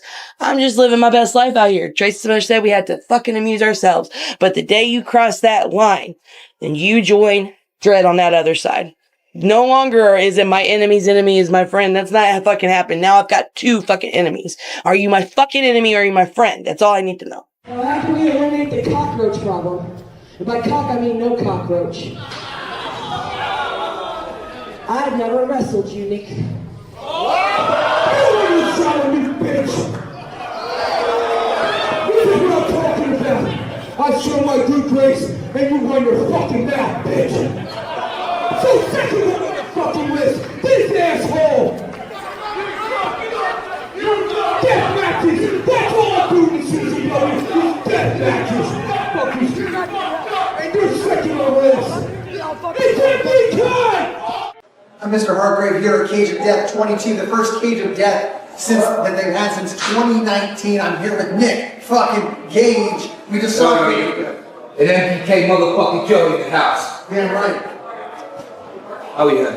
What brought you to New Jersey tonight? I was born in New Jersey, National Park, motherfuckers. What brings me here? What brought you to Cage of Death? I'm here to enjoy the show, man. I came here to support my friends and the company that I love for 20 years. The stupid motherfuckers run their mouths. Got no problem coming out there and shutting that shit up. What was it that set you off? Joe and his stupid ass words. Excuse me, pussy ass Joe. Them stupid ass words he used. You know what I'm talking about. Don't play him. You were here next I know he said he was the... Yeah, then you got the other one. The other one will run her mouth after I just put her over. Put them both in line, put them together, three-way dance. I don't give a fuck. I'm gonna make them bleed. I'm gonna punish them. I'm gonna pin them and move on to my fucking agenda here in CZW. That's what I'm gonna do. MDK motherfuckers, gang shit. All day. Jelly. Cage of Death 22, Mr. Hargrave standing here with Mickey fucking Knuckles. I just watched the craziest fucking death match I've ever seen. Shit was done to you that shouldn't have been done to humans.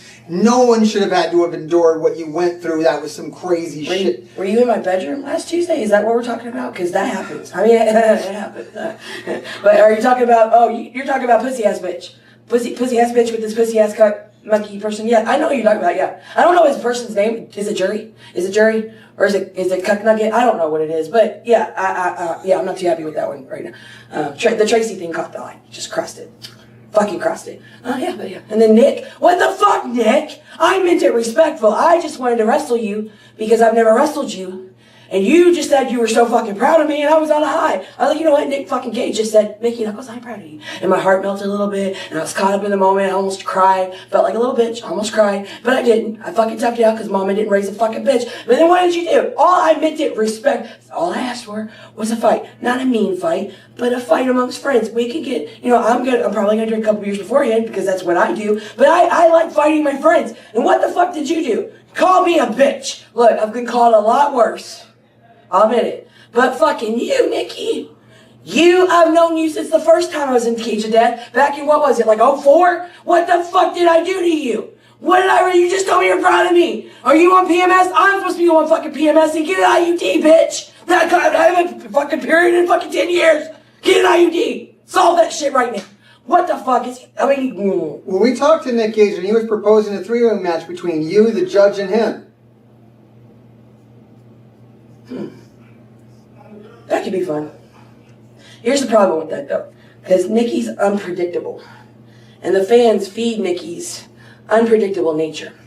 So then I'm in a viper's pit with a little bitch. And I already know that little bitch ain't gonna want nothing to do with Nikki. And he probably will stay away from me for a second because, he's a little bitch. That's what they do. And then I'm gonna have to deal with Nikki. And I know there's nothing that I can say now to calm Nikki down, because once he gets in his brain, he doesn't like you for a second. It just keeps going until y'all beat it out of each other. I get this, Nikki. I'm from an old school mentality. But seriously, If that's what it's got to come down to, go ahead and dig 2 fucking graves, because one of us is only walking out of there. The other 2 fucking just fucking die. That's what's gonna happen. Just fucking die. It's pretty clear to me. Yeah. They all die. YOLO.